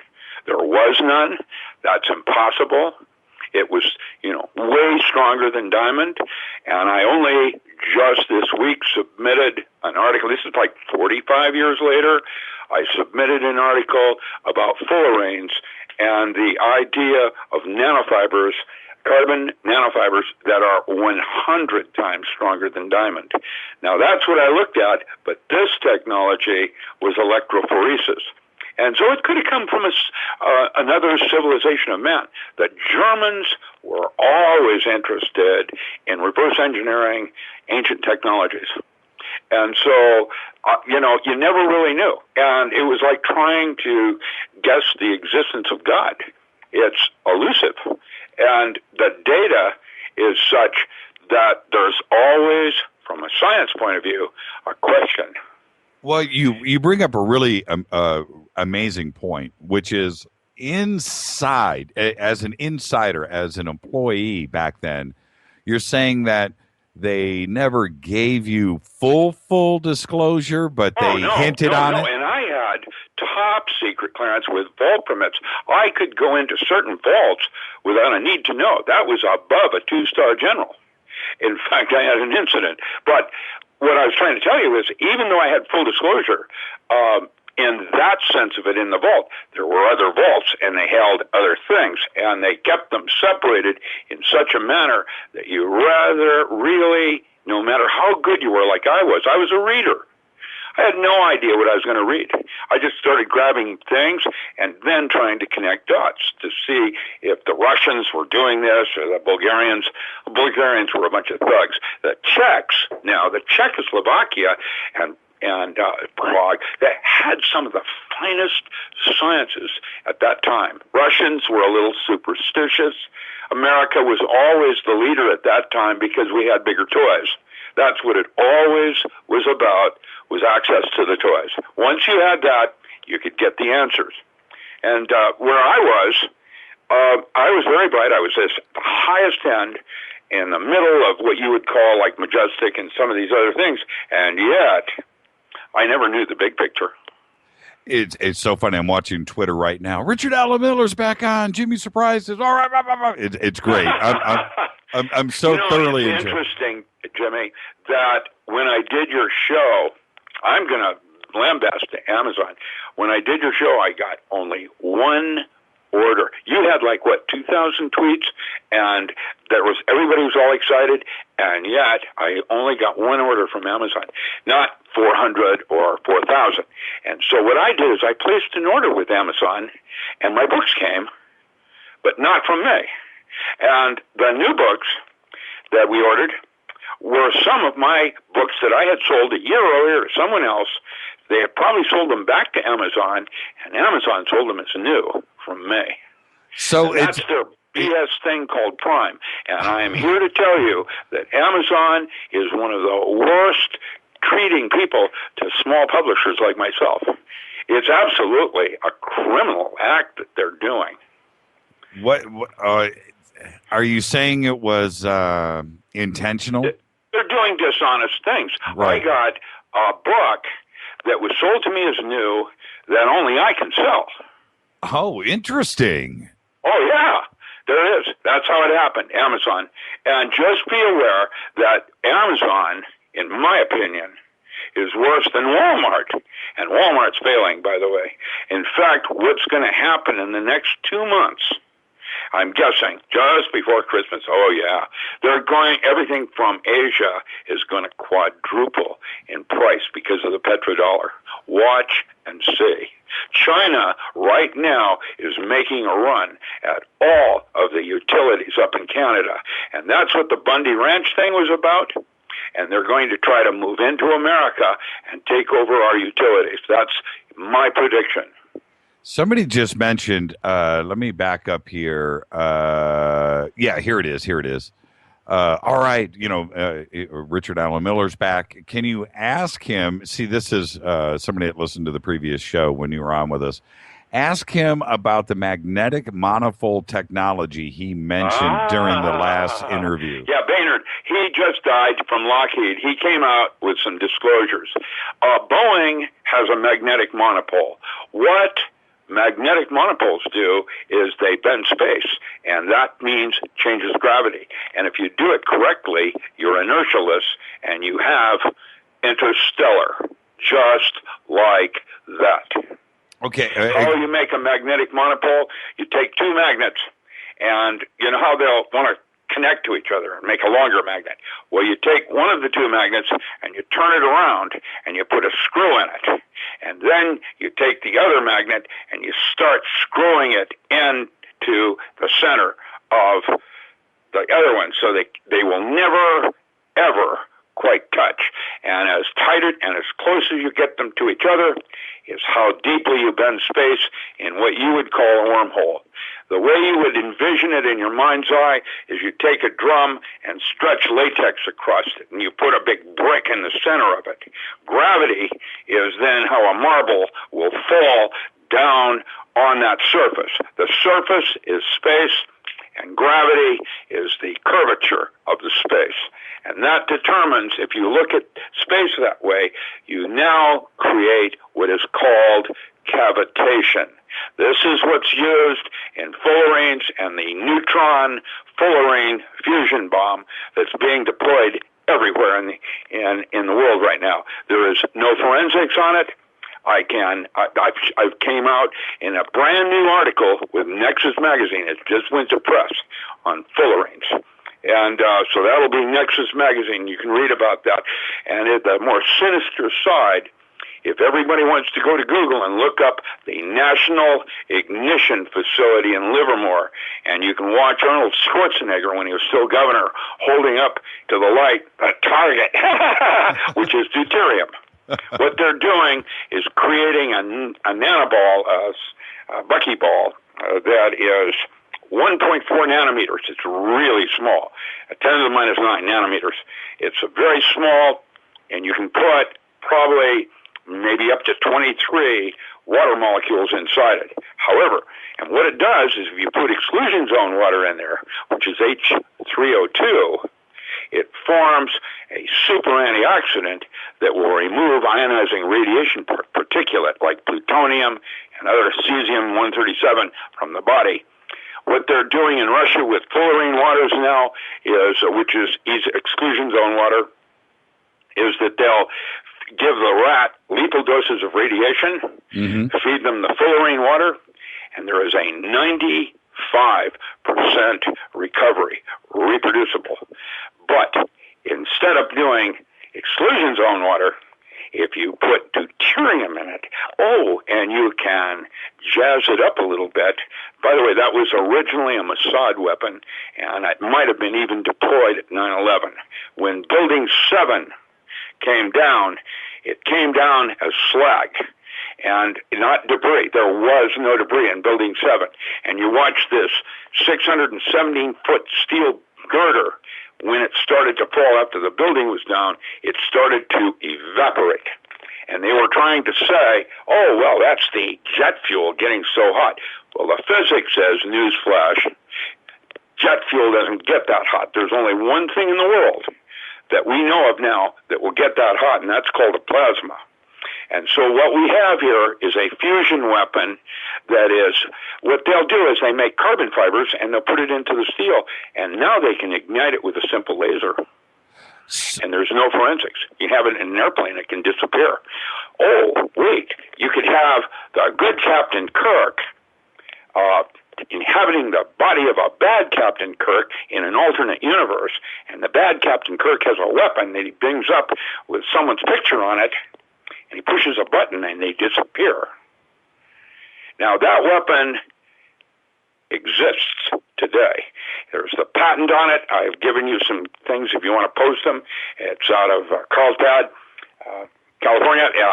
Some of the ignition work was done by Lockheed with that teleportation laser beam that they say is cold fusion. They can drop a laser beam inside that fusion ball, and it ignites the deuterium. Oh, but wait a minute, we can jazz that up even better. What if we made it deuterium easy water, like, D302? What do you think that's going to do? Well, I'm putting my mind around this. Keep moving forward. Keep moving forward. The weapon was most likely used in Gaza, most likely used at Baghdad airport. It turns out there's no treaty armistice against this kind of weapon, especially because there's no forensics, no leftover radiation. Right, and it just kills everything. Can you see Makes it evaporate. Yeah, can you see it when it's being used? Like a plasma beam through the air. I'm thinking of Star Wars. That's the other creepy part. The laser is most likely from orbit, and it's a normal laser, but they teleport it. And they do that with cavitation processes that I was discussing earlier using magnetic monopoles. Oh, my goodness. We're now seeing how the whole thing starts to connect into a very strange new universe. The bad news is NASA's the future weapons of war, the war after next, describes this weapon to a T. So what would the delivery system actually look like? Would it be airborne? It'd be a laser that has an accelerator on it, but it doesn't need a large one. It just came out of Carnegie Mellon in Pittsburgh, where they're able to drop that light beam and accelerate it up to plasma levels, plasma jet levels. And what you have now is a fusion drive for stellar space. And that thing, if it's used in the proper thing, will be kind of like the dilithium crystal, where we're able to bend space and time and gravity. It would be inertialess because you're going into the out of. You're formed in a cavitation ball going into the out of, and so you're inertialess. You can go from 0 to Mach 60 instantaneously with no gravity. So nothing happens around you. You wouldn't That's feel. correct. You wouldn't feel a single thing. It would just be like you were sitting That's right. still. And this is me, 45 years later, with no toys, just putting together what I find on the internet. There's a lot of disinformation. There's a lot of confusion. And I'm the first to admit I don't know I don't know. But just putting the dots together, the cold fusion bomb exists. And most likely has been deployed because there are no treaty armistices on that one. There is on fission bombs, absolutely. But not fusion. What do you... And not this particular one, because you can't use tritium, and I'm guessing they are. What do you do about being silenced? Because certainly, this kind of knowledge getting out there is exactly what they don't want. So, well, That's Zen Gardner. Zen Gardner is a really cool guy. Just wrote this article about him, the world waking up.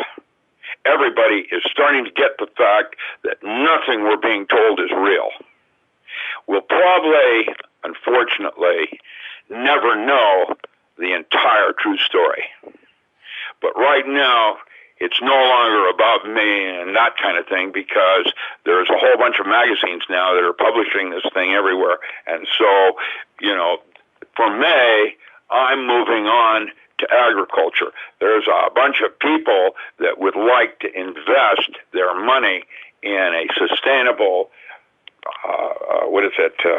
safety net if and when money doesn't work anymore.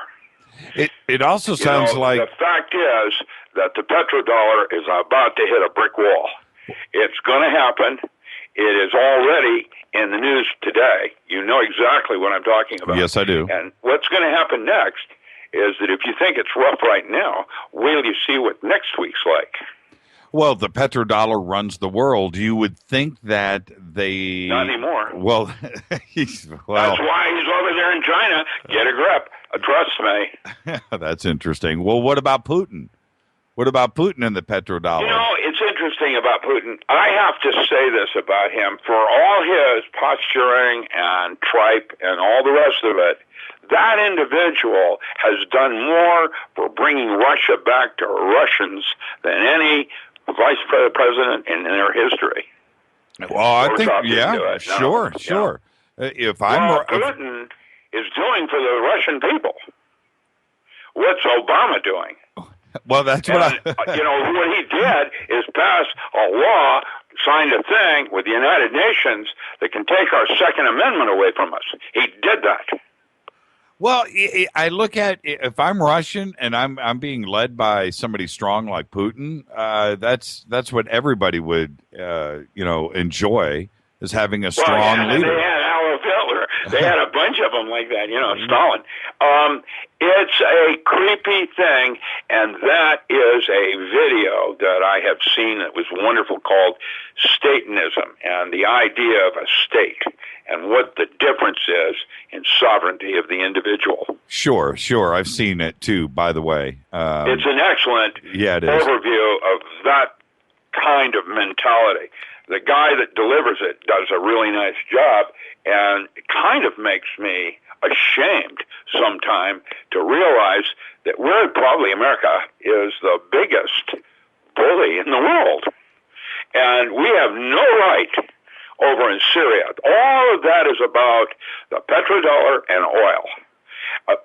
Dennis Kucinich came out and said the real reason we're in Syria. And the thing that bothered me most about all of this was when Congress said, quote, "We reluctantly agree to the war in Syria." What does reluctantly agree mean? I'll tell you what it means. It means that our country is being run by transnational corporations. Let me give you an example. The state of Oregon's budget is $3.2 billion. Johnson & Johnson Wax, which is a very small pharmaceutical house in comparison to some of these giants out there, that's their quarterly budget. That means that small pharmaceutical house is 4 times bigger than the state of Oregon. Now, when you realize there are 40 companies whose gross national incomes are larger than North America, including Canada, that's kind of creepy when you realize what they're trying to do is control everything. And in order to do that, the mandate is there's too many people in the world. And that part is really kind of scary. I don't know about Gordon Duff and the idea of nuclear weapons being buried around all over the United States as weapons of threat. However, that concept came out of Ernest Callenbach's book called Ecotopia, and how Oregon, Washington, and California seceded from the Union in 1984, and then the book takes place in 1999 when they let people back into the country, Ecotopia, to show people how you live without oil. And now, the current writer in that area of ecology is Michael Tobias at the University of Berkeley, University of California at Berkeley.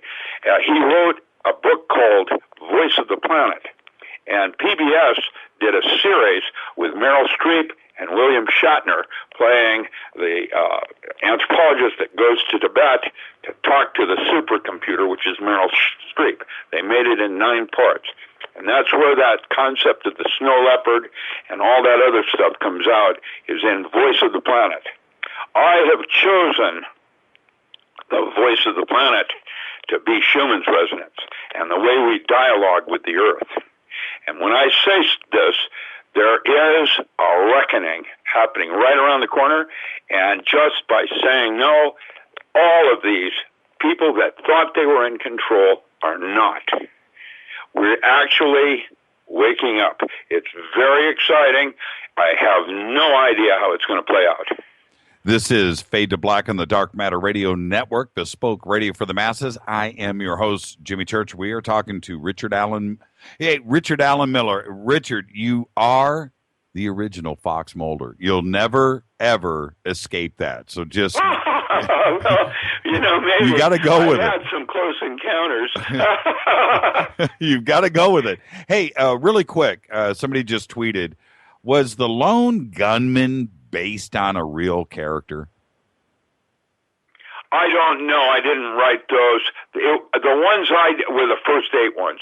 You remember that one where they had the craft, and by using the craft, it actually killed the astronauts that used it because they couldn't shift into other dimensions. I don't know if you saw or remember that one. That was a true thing that happened. What? Wait. Artifacts. I really couldn't write as much about aliens because my studies, I was paranormal. That's basically what I did. I went to Area 51. I had some encounter. I don't normally choose to talk about it because I have some kind of weird block, and I don't know how that all works. But when it short circuits me, and but I did do 2 different artifacts. The primary one was at the University of Chicago, so I know there's something going on out there. I don't know what an alien would be. I know that my gut tells me we were invaded about 200,000 years ago, and that's why Homo sapien is now Homo sapien sapiens, because there are 4 genome blood types, one of which is absolutely unknown. We have no idea where it came from. It didn't come from anything on Earth that we're familiar with. Now, Lloyd Pye and some of these other come up with the Star Child. That was a skull that was found in the 1800s, and it's an alien skull, quite obviously. And there is some mythology with the Hopi talking about Ant-Men. And the Ant-Men lived underground and had a type of Borg hive consciousness. If you look at the Star Child skull, you will notice the bone has interstitial cavities in it that would allow for dendrite to be to the surface of the skull, which would suggest a type of race of man that could touch skulls and transfer information very similarly to the way ants do it today using pheromone. Now, or different molecules.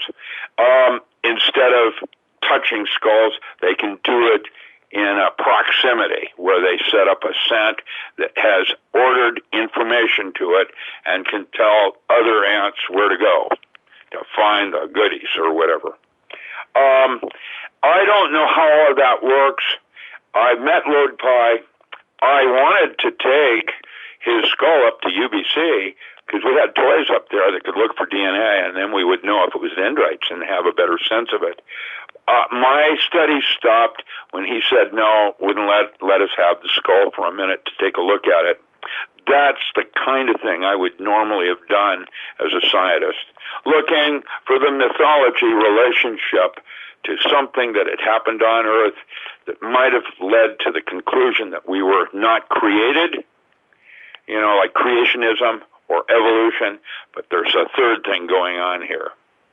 And I suspect that the aliens that have invaded us on an interdimensional level, which means not just physical plane, with spaceships and, whatever like that. Carl Sagan even had that concept, but that basically the war for Earth could be metaphorically seen as going on inside each of us, and that at some level of the hologram, we would reach what is called the collective unconscious, where you are me and I am you, and I am the walrus, cuckoo, cuckoo. Right. Well, that is that if you want to save this Earth, you're the one that's going to do it.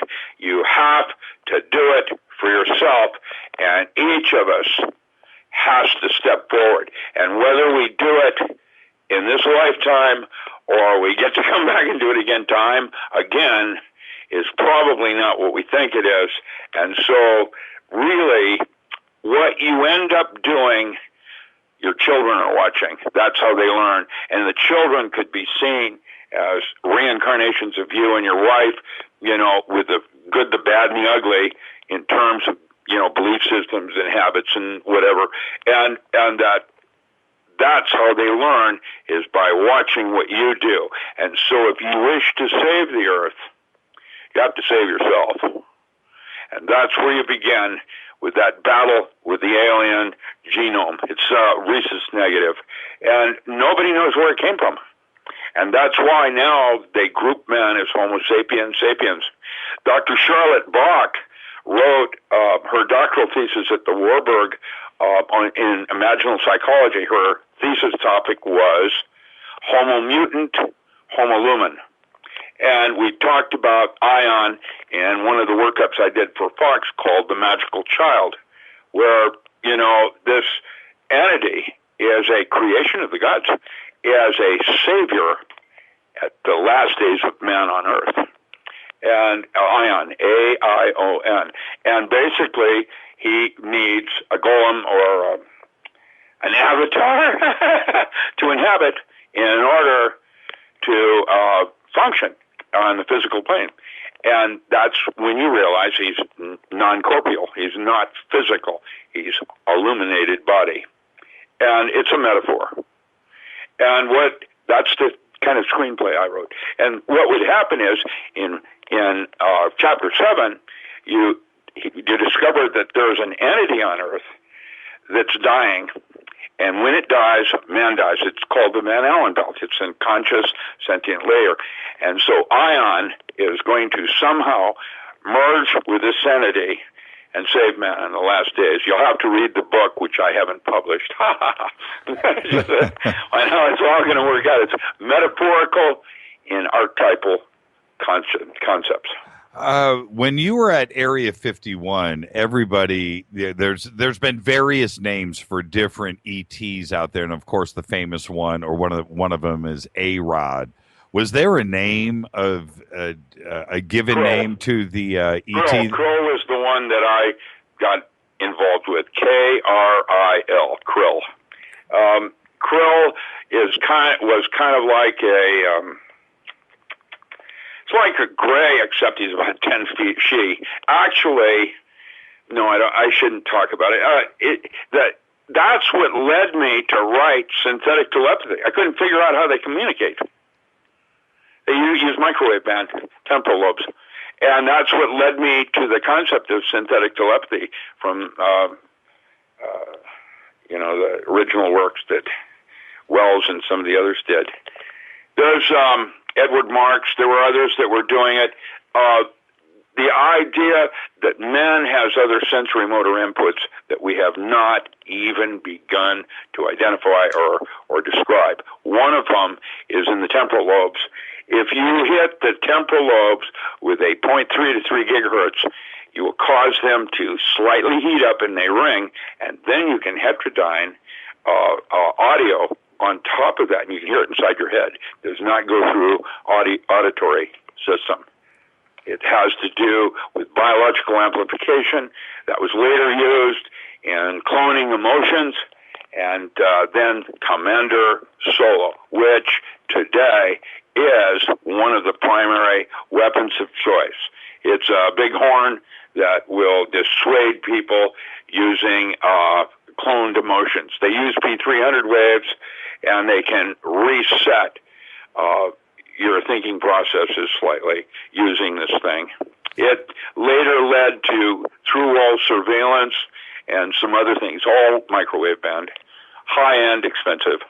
Can you describe him for me, or her, or it? What did he look like?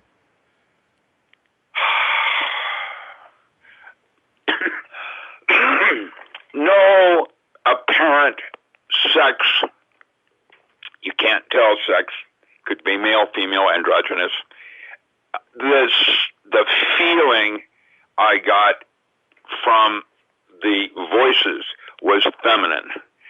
But that's, I don't know how that works, so I'm not sure. 9 feet tall, a long, elongated neck, looks like a gray with a larger square head and very large eyes, something out of ET. Like that, only very tall. And gentle. And non-active, didn't move a lot. I was going to ask that. Place like a meditator might be Sure. in position and be able to respond without effort. Did you see him stand or her? I didn't see it ever sit. Oh, it only stood. Yeah, I never saw it sit. It did not look like that. What was it, Diddy King, when he did that alien autopsy? It was not like that. This entity was tall, like maybe 9 feet, 7 to 9 feet, something like that. It was so surreal that I don't even understand what actually happened. It had called, asked for me, and that's why I was brought there. My tour was mostly in paranormal. I was doing fire walking, and, Sherpas walking up Mount Rainier, Jack Schwartz sticking needles through his arms and sopping the blood. That's the kind of thing I was doing. And I didn't study aliens. I got studied by one, I think. Is that the right? I'm not sure how that all works. I remember when I was with, what was her name? Laura. She was an abductee that Mac was working with in Homestead, Florida, and I was there during the abduction, and it was very creepy. I don't know what all happened. It's kind of like you're missing time or something. You can't quite remember what happened. Mm-hmm. And when you start to go into loops or something. And how I stopped the abduction for her was simply putting a camera on her bed at night. It stopped it. What do you mean? She would disappear in the middle of the night and come back the next day in the morning, all bruised and scarred and weird and all of that, and would, under hypnosis, reveal all kinds of weird experiences. Is that true or confabulated? I don't know. I don't know how any of that works. It's not my area of expertise. But what I did do is I put a camera on her bed because I wanted to see what would happen in the middle of the night. Right. That stopped the abductions. Because they knew you were attempting to figure it out. See, you never really know because there's always a question. See, that's the way it works. I did that as a metaphor, knowing you'd go right there with it, because that's the part of it where you don't really know what the variables are. And so you're not quite sure what you're really measuring. Right. I want to get back to Kril for a second because I was completing the picture. So Kril never sat. Kril only stood. I was only in there. They didn't see anything. And then I went through 3 days of debriefing. What was... I was only in there maybe an hour, less. That's it? Only one time? Only the one time? Yeah. Okay. What about... Something happened, and now I'm the creepy monster you find today. Well, trying to elaborate on what I do know. I know that I don't know. Listen, if a small child were to ask me, are aliens real? My response would be, how could they not be? Right, of course. Well, how could they not be real? Right. I mean, if imagination is our reality, and I got a very strong argument on that one, that it all starts on the inside with imagination. Now we have to take responsibility for the thoughts we choose to entertain. And when you get to that level of awareness, it becomes the importance of the meditation and training the mind become paramount. Was your experience with Kril before you got involved with the mind experience with the military or after? No, I was already doing that. Yeah, no, this was later, like maybe 74, 75. I was already into it. I, was actually working for Dr. Carl Schleicher at the time. Right. Schleicher might have been an alien who works at their same desk in Wisconsin Avenue for 48 years. He was the smoking guy, right? That's right, Dr. Carl Schleicher. He ran everything. There were several of us under him. I was Northwest Regional Director. Bill Franklin, Dr. Wilbur Franklin was out of Kent State and did a lot of the Midwest stuff that was going on. That was before, Skinwalker Ranch and things like that. Skinwalker Ranch would be the kind of thing they would send me in with instruments to try to figure out what's really going on. I never did Skinwalker Ranch, but we did some other things like that. And there's all kinds of legends about Bigfoot and what it is and what it is not. There are some up in Ontario now that are having exchanges where this interdimensional being leaves gifts and products. I can send you some emails that on the studies they're doing up there. Throughout history, there has been the Wendigo, the Sasquatch, there's always been this kind of a mythology, like a chupacabra, that isn't really from Earth, but some other place. And when you realize that Sitchin and his concepts of a Middle Earth with cavitation processes may absolutely be what Mars and its relationship to Earth is. Did they ever, or did you find out where Kril came from, how he got here, and when? No, I don't. My understanding, rightly, wrongly, was that when Roswell happened, there were 3 dead aliens and a 4th dying alien. And when the 4th alien died, they did an autopsy, and an alien appeared warning the bodies and did an exchange with Harry Truman. Now, I got some of that from Whitley Strieber, but I don't know exactly how that all worked, except that the Kril was in that facility for a bazillion years, a couple years, and then just disappeared at some point. That's what I heard. It was an exchange because they had a way to possibly resurrect force space. Did he have clothes, by the way? Was there? No. It was like, no, it's like, it was like a rubbery substance that was the entire body, including his face, and it's like with no suit, no nothing, no sex, no distinguishing features. Like our face is very expressive, and you know how everybody's face is different. This was more like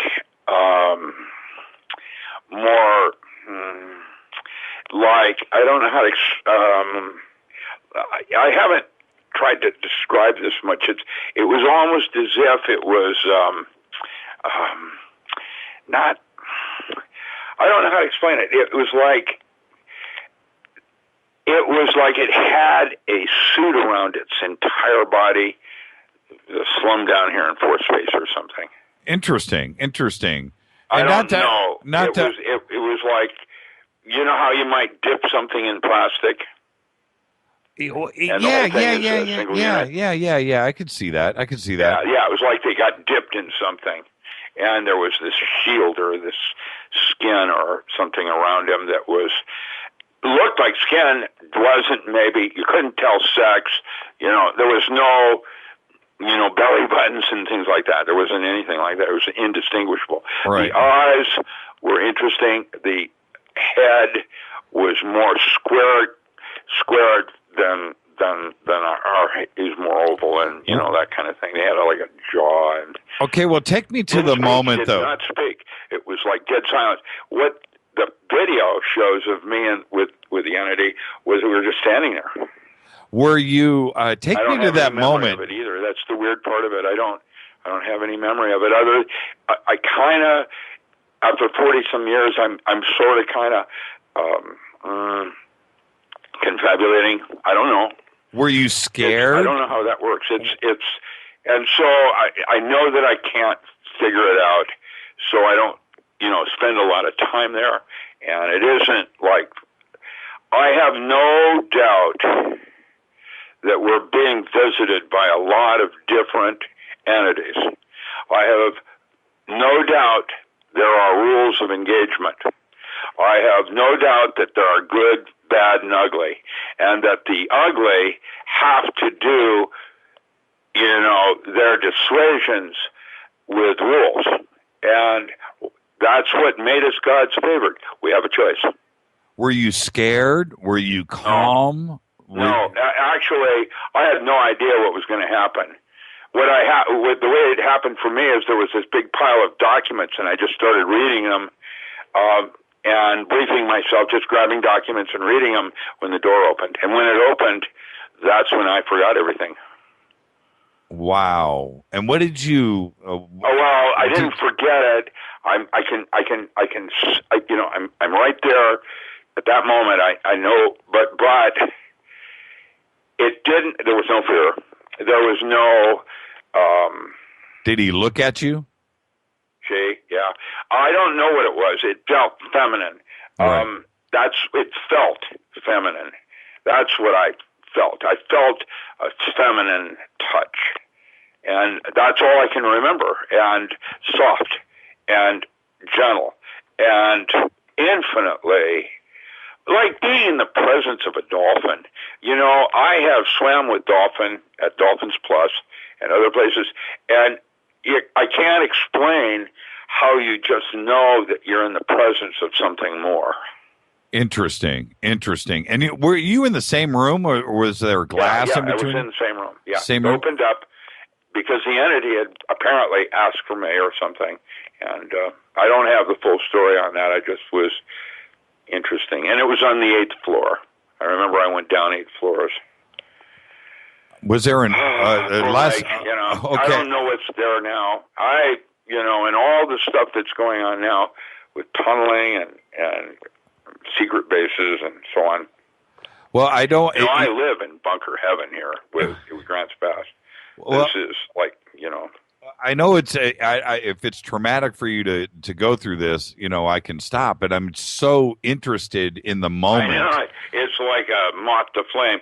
I don't know what it means. I don't know. When Greer came through, I chose not to participate in his, disclosure project because it is not really credible, because I have no way to relate it to the sciences I know, and it's like having a dream. Did it really happen? Yeah, but I'm not sure. It's like trying to go back in something that happened a long time ago. Is it close to the truth?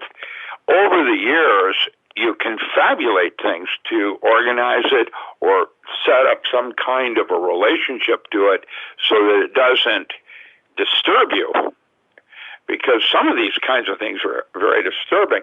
The idea that there's something more out there than me is staggering. Well, yeah, and of because course, I haven't met very many people that were as bright as I am, and I don't see brightness like people like that. I'm not a beautiful mind or something, but I don't do that, and to realize there's things out there that are alive that are way more intelligent than we are. You know, Orca has like a cerebral cortex that's literally twice the size of man, and while we're only firing 10% of ours, Orca has been measured at 60% use of that brain. Now, that's God, because that level of crunching power would allow that mammal to go places I will never, ever conceive. Sure. And dolphin, well, at that moment, are lower on the food chain, and are the ones where we got the whole concept of cavitation and sonoluminescence, which is cold fission. Sure. It's part of their art form. Sure. And then there's a manatee and pilot whale. All four of those cetaceans have bigger brain cases than men. Well, I'll tell you, when a dolphin looks at you, you do feel kind of stupid. There's an awareness there. Right. It comes across in that, you know, the Hindu religion calls that darshan, eyeball to eyeball. And, you know, I have watched an elephant paint itself using a paintbrush and all of this out of Indonesia, depicting a social awareness of itself that we don't have. Wait, you mentioned the eyes. What happened when you looked? You made eye contact, and can you describe that for us? I can't remember, because it wasn't the eye contact that was the deal. It was something else, where I heard this soft voice inside my head that was not my voice. And after that, it was lights out? Yeah. And then there was something that happened, and I don't know. And here I am today, not sure what it all means, really. Was there any kind of message, you know, as you look back? Was there any kind of message, any warning of any other types? Yeah, the answer is 47. Hitchhiker's Guide to the Universe. I'm kidding. No, there wasn't anything like that. It was, I don't know. I don't know how to explain it. It's interesting. I'm kind of, in that sense of it, I don't know what it all means. I'm like everybody else. We've all had unusual experiences that we don't know how to assimilate into our being. And, you know, I've had a drug experience, you know, where because it wasn't organized, you know, Leary, set and setting, it was, I don't know what happened. There it is. It's an experience, and I don't know what it all means and how it might have or not changed me. Right, and with the... that's how it is. It was not assimilable because I have no foundation or point of reference on what actually happened. I don't have any memory of what we actually dialogued on. With the debriefings that you went through for the next 3 days, hypnosis and some drugs, you know, to try to see if they could release certain memory blocks or something. I have no memory. It's interesting. I don't know how that works, because I have, as a rule, I'm considered pretty good with my memory, and I don't know what it means.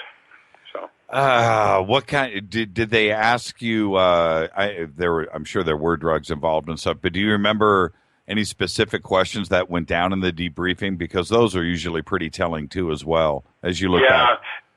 Actually, the whole thing is kind of like not a bad dream, but one you don't visit very often because it's uncomfortable and it leaves more questions than answers, and so it's dissettling, kind of like not a block, encouraging me not to explore it, but kind of like that.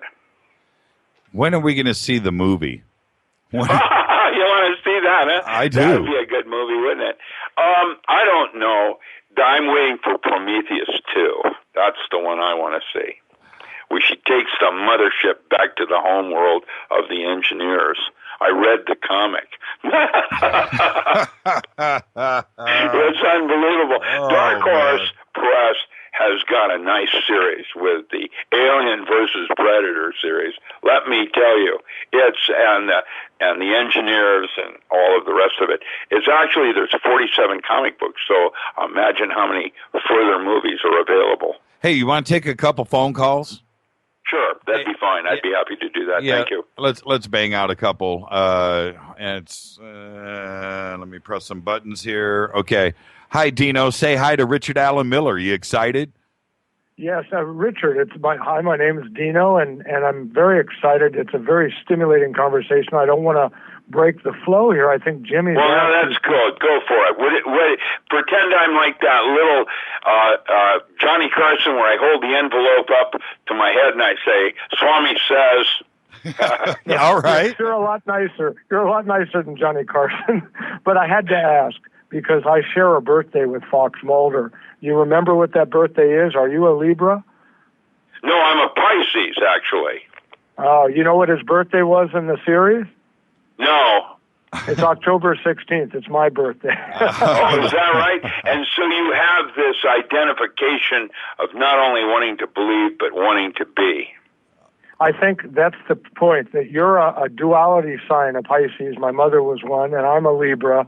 And some of the stuff you're saying is so enticing. But like you, I ask, how much of it is technical? I have a pretty high IQ, but I try to always understand. But then we go back to the feeling, and I think you're more intuitive. Well, see, that's a good point. And I wanted you to focus on the fact that feelings are more detail about facts. And so it's a higher resolution, and probably why the Benny Jesuit talk about EQ. And the importance of the diva. Yeah, the woman that emotional intelligence is the way our subconscious and talks to our conscious mind. It talks in feelings, not things. And I get that. It's just the vocabulary and translating one to the other is sometimes confusing, and so we have tangents and distractions and so on with these different kinds of emotions, anger, rage, jealousy, whatever. Well, with all this in effect, what's your opinion? You're disclosing things, even some things you're not sure about, but you say they're happening. We're pushing for full disclosure along with the Paradigm Research Group to at least get some congressional hearings. Do you think... There are congressmen that actually would like to see that happening. Information has always been considered a form of power. And so to know something that someone else doesn't know is a way of trying to control that other person. Exactly. And there are... In the universe, I was always intelligence, but there was counterintelligence, which is lying by omission. It doesn't mean they're not telling you the truth. It's just they only give you a portion of it that misleads you in your own dot connecting. Thank you so much. Thank you so much. Thanks. I'll keep on with the line of questioning there, Jimmy. I think we're learning a lot. Thank you so much, Dino. All right. Good night. I'm going to go straight to the. I'm going to go straight to this next call. You bet. This is star 6. Star 6. Are you with us? Are you there? Well, that's Deep Star 9. I love that series. Sorry, we missed Star 6. Okay. Well, I think so. Can you hear me? Are you there? Oh, there he is. Yeah. Okay, you're live right now. Okay, you're going to have to turn down your stereo in the background. Okay, I thought that was Star 6. I would love for Star 6 to call back, and I'm sure everybody here is thinking the exact same thing. So, and I might have had some lines crossed and clicked on the wrong computer. So, kind kind of like my thought channels going on in all directions. Yeah, I have a new setup here, and I've got a couple of different phone systems, and they feed, and I'm seeing things pop up on 2 different monitors, and that's the way it goes. Takes time to learn how to actually work and organize some of that. Huh? You have no idea. Okay. Well, that's why you get the big bucks, huh? Yeah, that's okay. right. Let's try it one more time. Hi, is this star 6? Absolutely guaranteed 100% and no money back. Thank you, star 6. Say hi to Richard Allen Miller. I'm sure everybody's excited that the two of you are talking to each other. Say hi to Richard. Hey, Richard. Hello, boy. You've entertained me all my life. Sorry about that. Was that court gesture? Oh, my gosh. I'm just so proud to be on this phone line. Well, first of all, let me do a real quick review on something that Jimmy said earlier. A lot of people don't know how to address me. I think you can use my name, 6, but I prefer my first name, Star. Anyhow. Okay. I'm out of the box. I remember when Robert Anton Wilson once said, and every man and every woman wants to be a czar. Yeah, that's right. That was a misquote of Aleister Crowley. Yes. The right to bear arms, the right to smoke drugs, the right to... Every man and every woman wants to be a czar. Go ahead. One of the things you brought up, oh my gosh, it was a head twister tonight, but one of the main questions I have for you is your incredible ability to verbalize, everything, except for the face. You kind of slowed down on that one.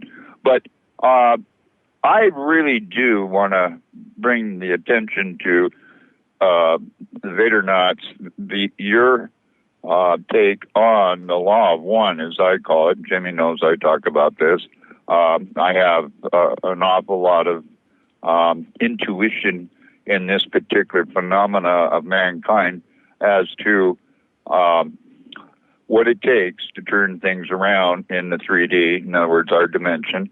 And I really want to encourage you to kind of pick up on that one particular point that, like, for example, all the Vadernauts have heard me mention just recently, the importance of a silly thing like community radio, where we actually can, for $69, communicate with 10,000 teenagers and younger just through a simple device. Now, that device, the voice in your head, everything you described tonight, I have a word for it, and I just call it ion lambada. Ions are very critical in the way communications go, even to some of the things you were describing tonight, and also prior to that, Moller was describing the lambada, and he was talking about ions as well, especially in terms of nanotechnology.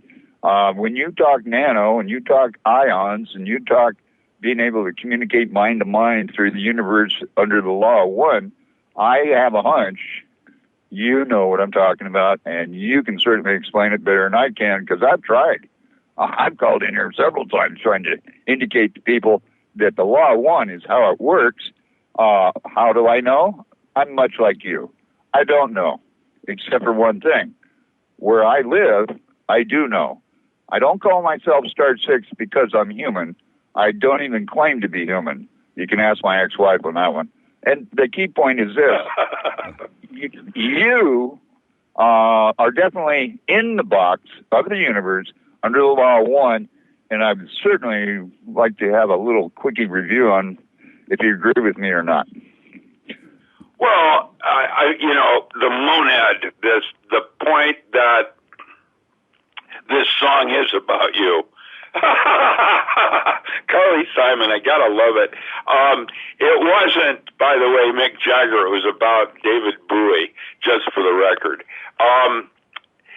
The law of one would suggest, like Rudolf Steiner, when he said, we are no longer at war in the physical world, that if we want to change the world, we change ourselves and the world changes with us.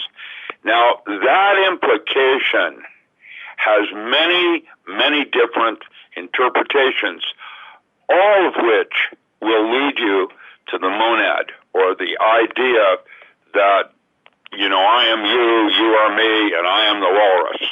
Cuckoo-ca-choo. The archetypal plane where you and I become part of the same thing. That's what they call the archetypal plane. It's interesting in the metaphor I use with Timothy Leary and the 8 layers of consciousness, his neurologic circuit thing. Basically, it's only fourth phase of 8 phases. It's like 7 octaves in a chord.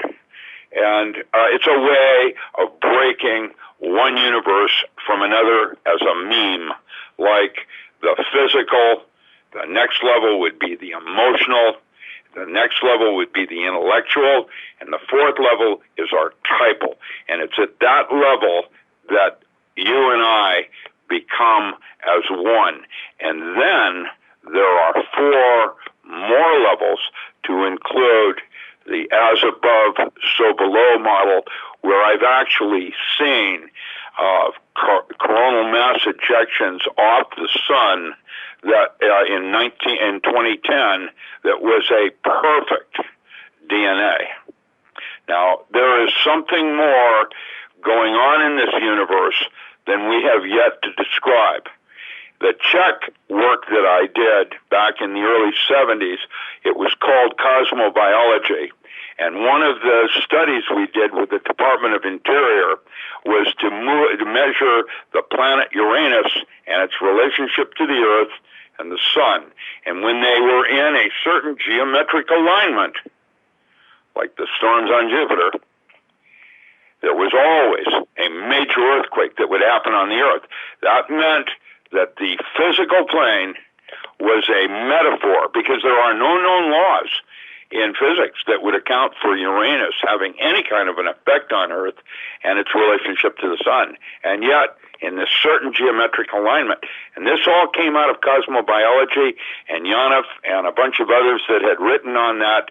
Janov had written one called The Lunar Sex Cycle of the Female, where the period of ovulation is absolutely locked into an individual at the moment of their birth, predicated on the position of the Earth and the Sun and the Moon. And you could, just using that astrologically, then predict if conception occurred here, whether it would be a male or a female with a 2 sigma error coefficient on it. It was a better form of birth control than we had at that time, and it was just based on a form of astrology called cosmobiology. So is everything in the universe a projection of your mind? That is an accurate rendition of what imaginal psychology would suggest. And that by the way I raised my daughter, I didn't raise her as my daughter. I raised her as a younger, feminine projection of myself, that by doing it that way, I could never criticize her because she was really me. It was just a way that I had projected a hallucination into physical space to have dialogue with the younger feminine part of myself. Right. And that form is where the oneness comes in our relationship to self itself. And when you start to get the big picture of the thing, we might be so hallucinating that it's only just you and creating the wise old man on the other side of the phone talking to you or whatever. It's a way of dialoguing with yourself.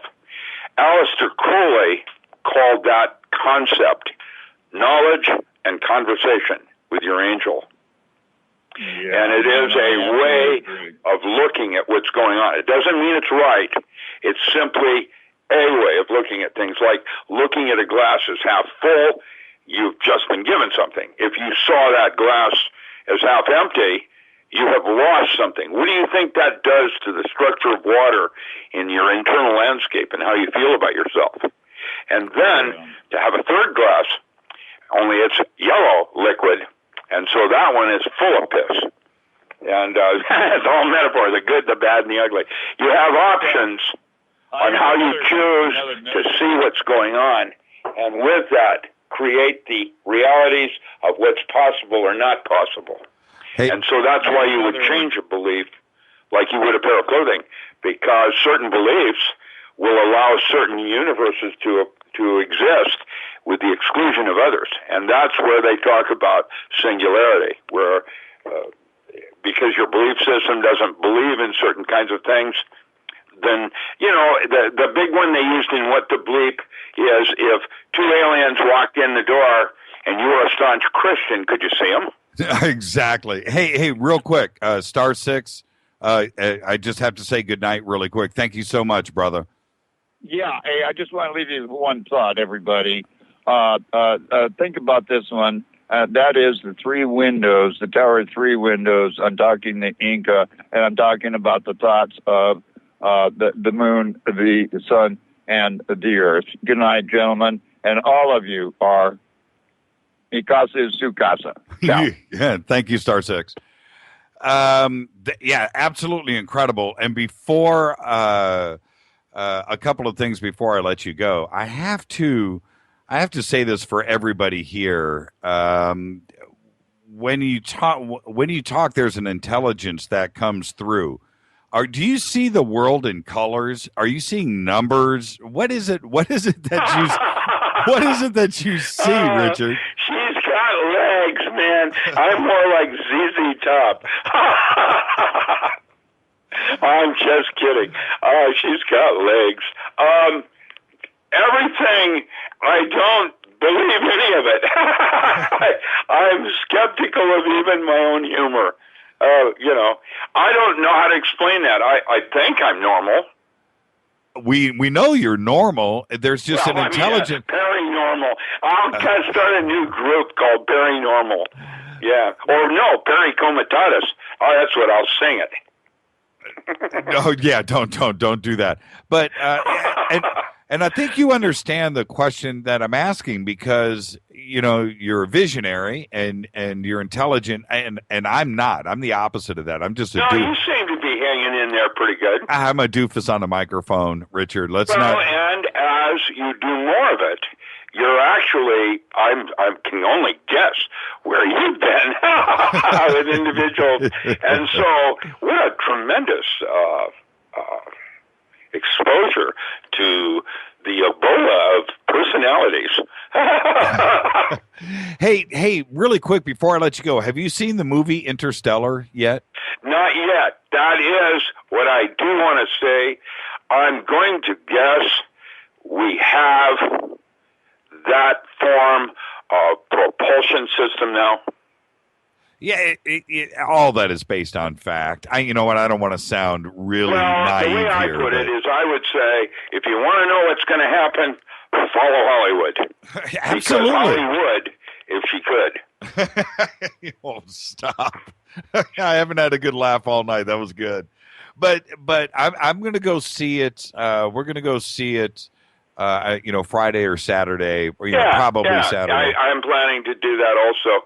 I'm doing Coast to Coast on Saturday night, and I will be talking more about the magnetic monopole. I sent you something on the Mars project that I think you'll find an interesting Pandora box. Feel free to open that up, and that could be another talk that we could go to. Absolutely. It's interesting. I'll let everybody just get really jealous. You have no idea about the email that the two of us exchange, and I relish the moment every time. Every day I get a Richard Allen Miller email. I can't wait to open it. It's always good stuff. Thank you for inviting me on.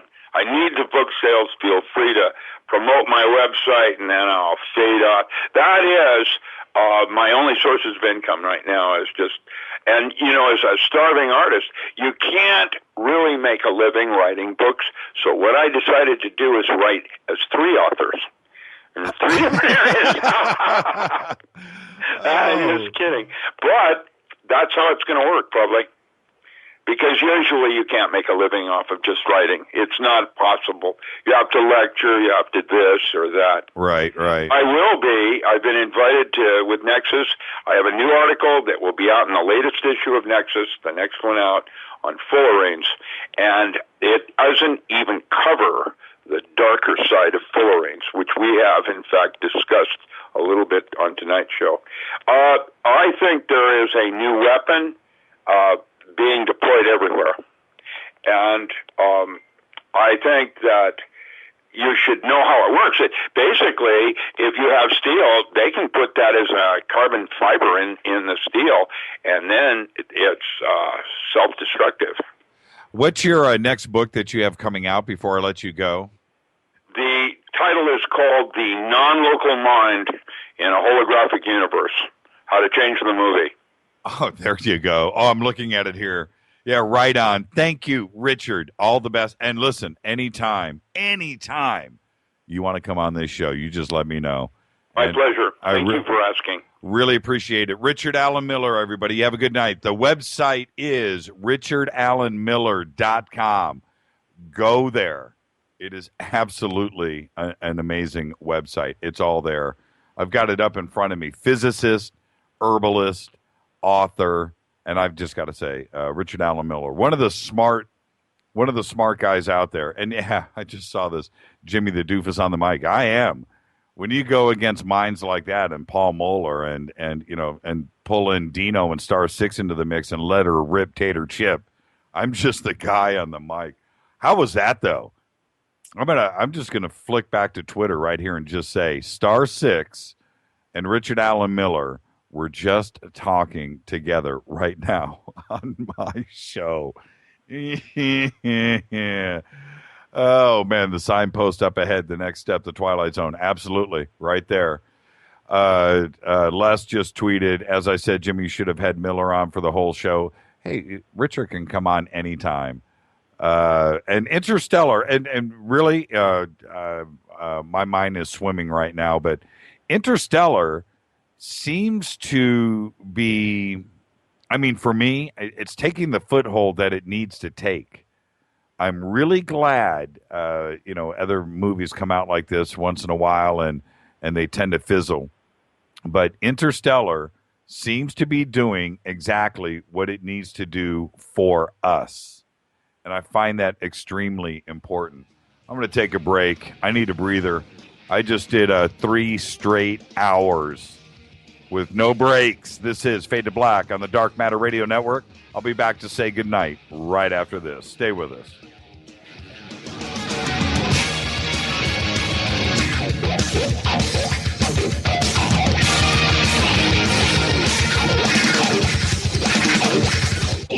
This is William from La Crescenta, and I listen to JimmyChurchRadio.com. Jimmy Church.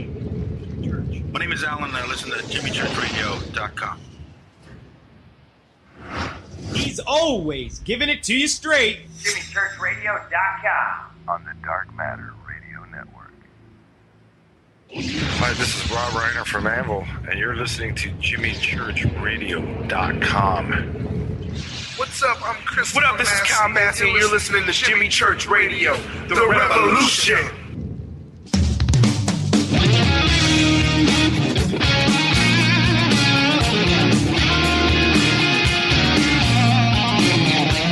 Oh, yeah, wrapping it up here. This is Fade to Black, only on the Dark Matter Radio Network, bespoke radio for the masses. I'm your host, Jimmy Church. Thank you, Richard Allen Miller. Thank you, Paul Mohler. Now, before I get to that, I just got an email I'm going to read really quick. And this is it. It's from Todd in Atlanta. He says, I'm interested in hearing your view on this. He's referring to Rosetta, as well as seeing if it's just me. But anyway, is it just me, or does anyone else think that this whole Rosetta mission is really not very impressive? Interesting. I'm a fan of all things space universe related, but I can't help but feel that this mission is just a lot of hype for something that does not really mark a significant breakthrough. taking so many years to land an ROV on a comet just doesn't seem like much, especially when comparing what to look for when to land on the moon all those years ago. And we didn't send unmanned craft. We sent actual human beings and returned them home. When thinking of it in that light, this Rosetta deal doesn't even get into the same ballpark for me. Now, Todd, I will just say this. Remember the breaking news that I did at the top of the show. 20 years ago, it appears now that 20 years ago, a radio signal was emitted from that comet, Comet 67P.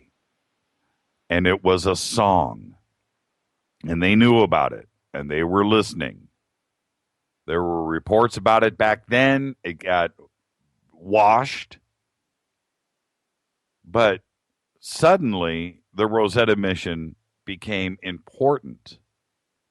I totally agree with you. What are we doing? Just dropping free dropping. Just dropping some device off of Rosetta to land, and what's it really going to find? You know what? It seems like we went to 67P because of the radio emissions, and we're trying to figure that out, or maybe talk back. But that, to me, is the importance of Rosetta today. I totally agree with you. Why would we go and do that? Just doesn't make any sense. There's more important things to spend money on. But if you look at it in those terms, Todd from Atlanta, thank you for the email, because that is exactly what is going on. I think we're being talked to. I really do. And we'll find out more. Stay tuned. Coming up next is After Hours AM. Special thanks to Keith Rowland and Art Bell. Fade to Black's executive producer is Rita Kamarian. Show is produced by Hilton J. Palm and Mark D. Kovar. Announcers are Steve Harder, Gene Vito, and Mark D. Kovar. Special thanks to Les the Third. Fady by Dale. Graphics by Method. Music by this guy. That's right. Doug Aldridge. Intro is by Space Boy. Fade to Black is produced by KJCR for the Dark Matter Radio Network. I'm your host, Jimmy Church. Tomorrow night is Fader night, everybody. That's right. We're gonna take a walk down memory lane. The greatest moments of Art Bell. I want to hear it from you. It's going to be a fun night tomorrow night, everybody. Stay with us. Be safe. See ya.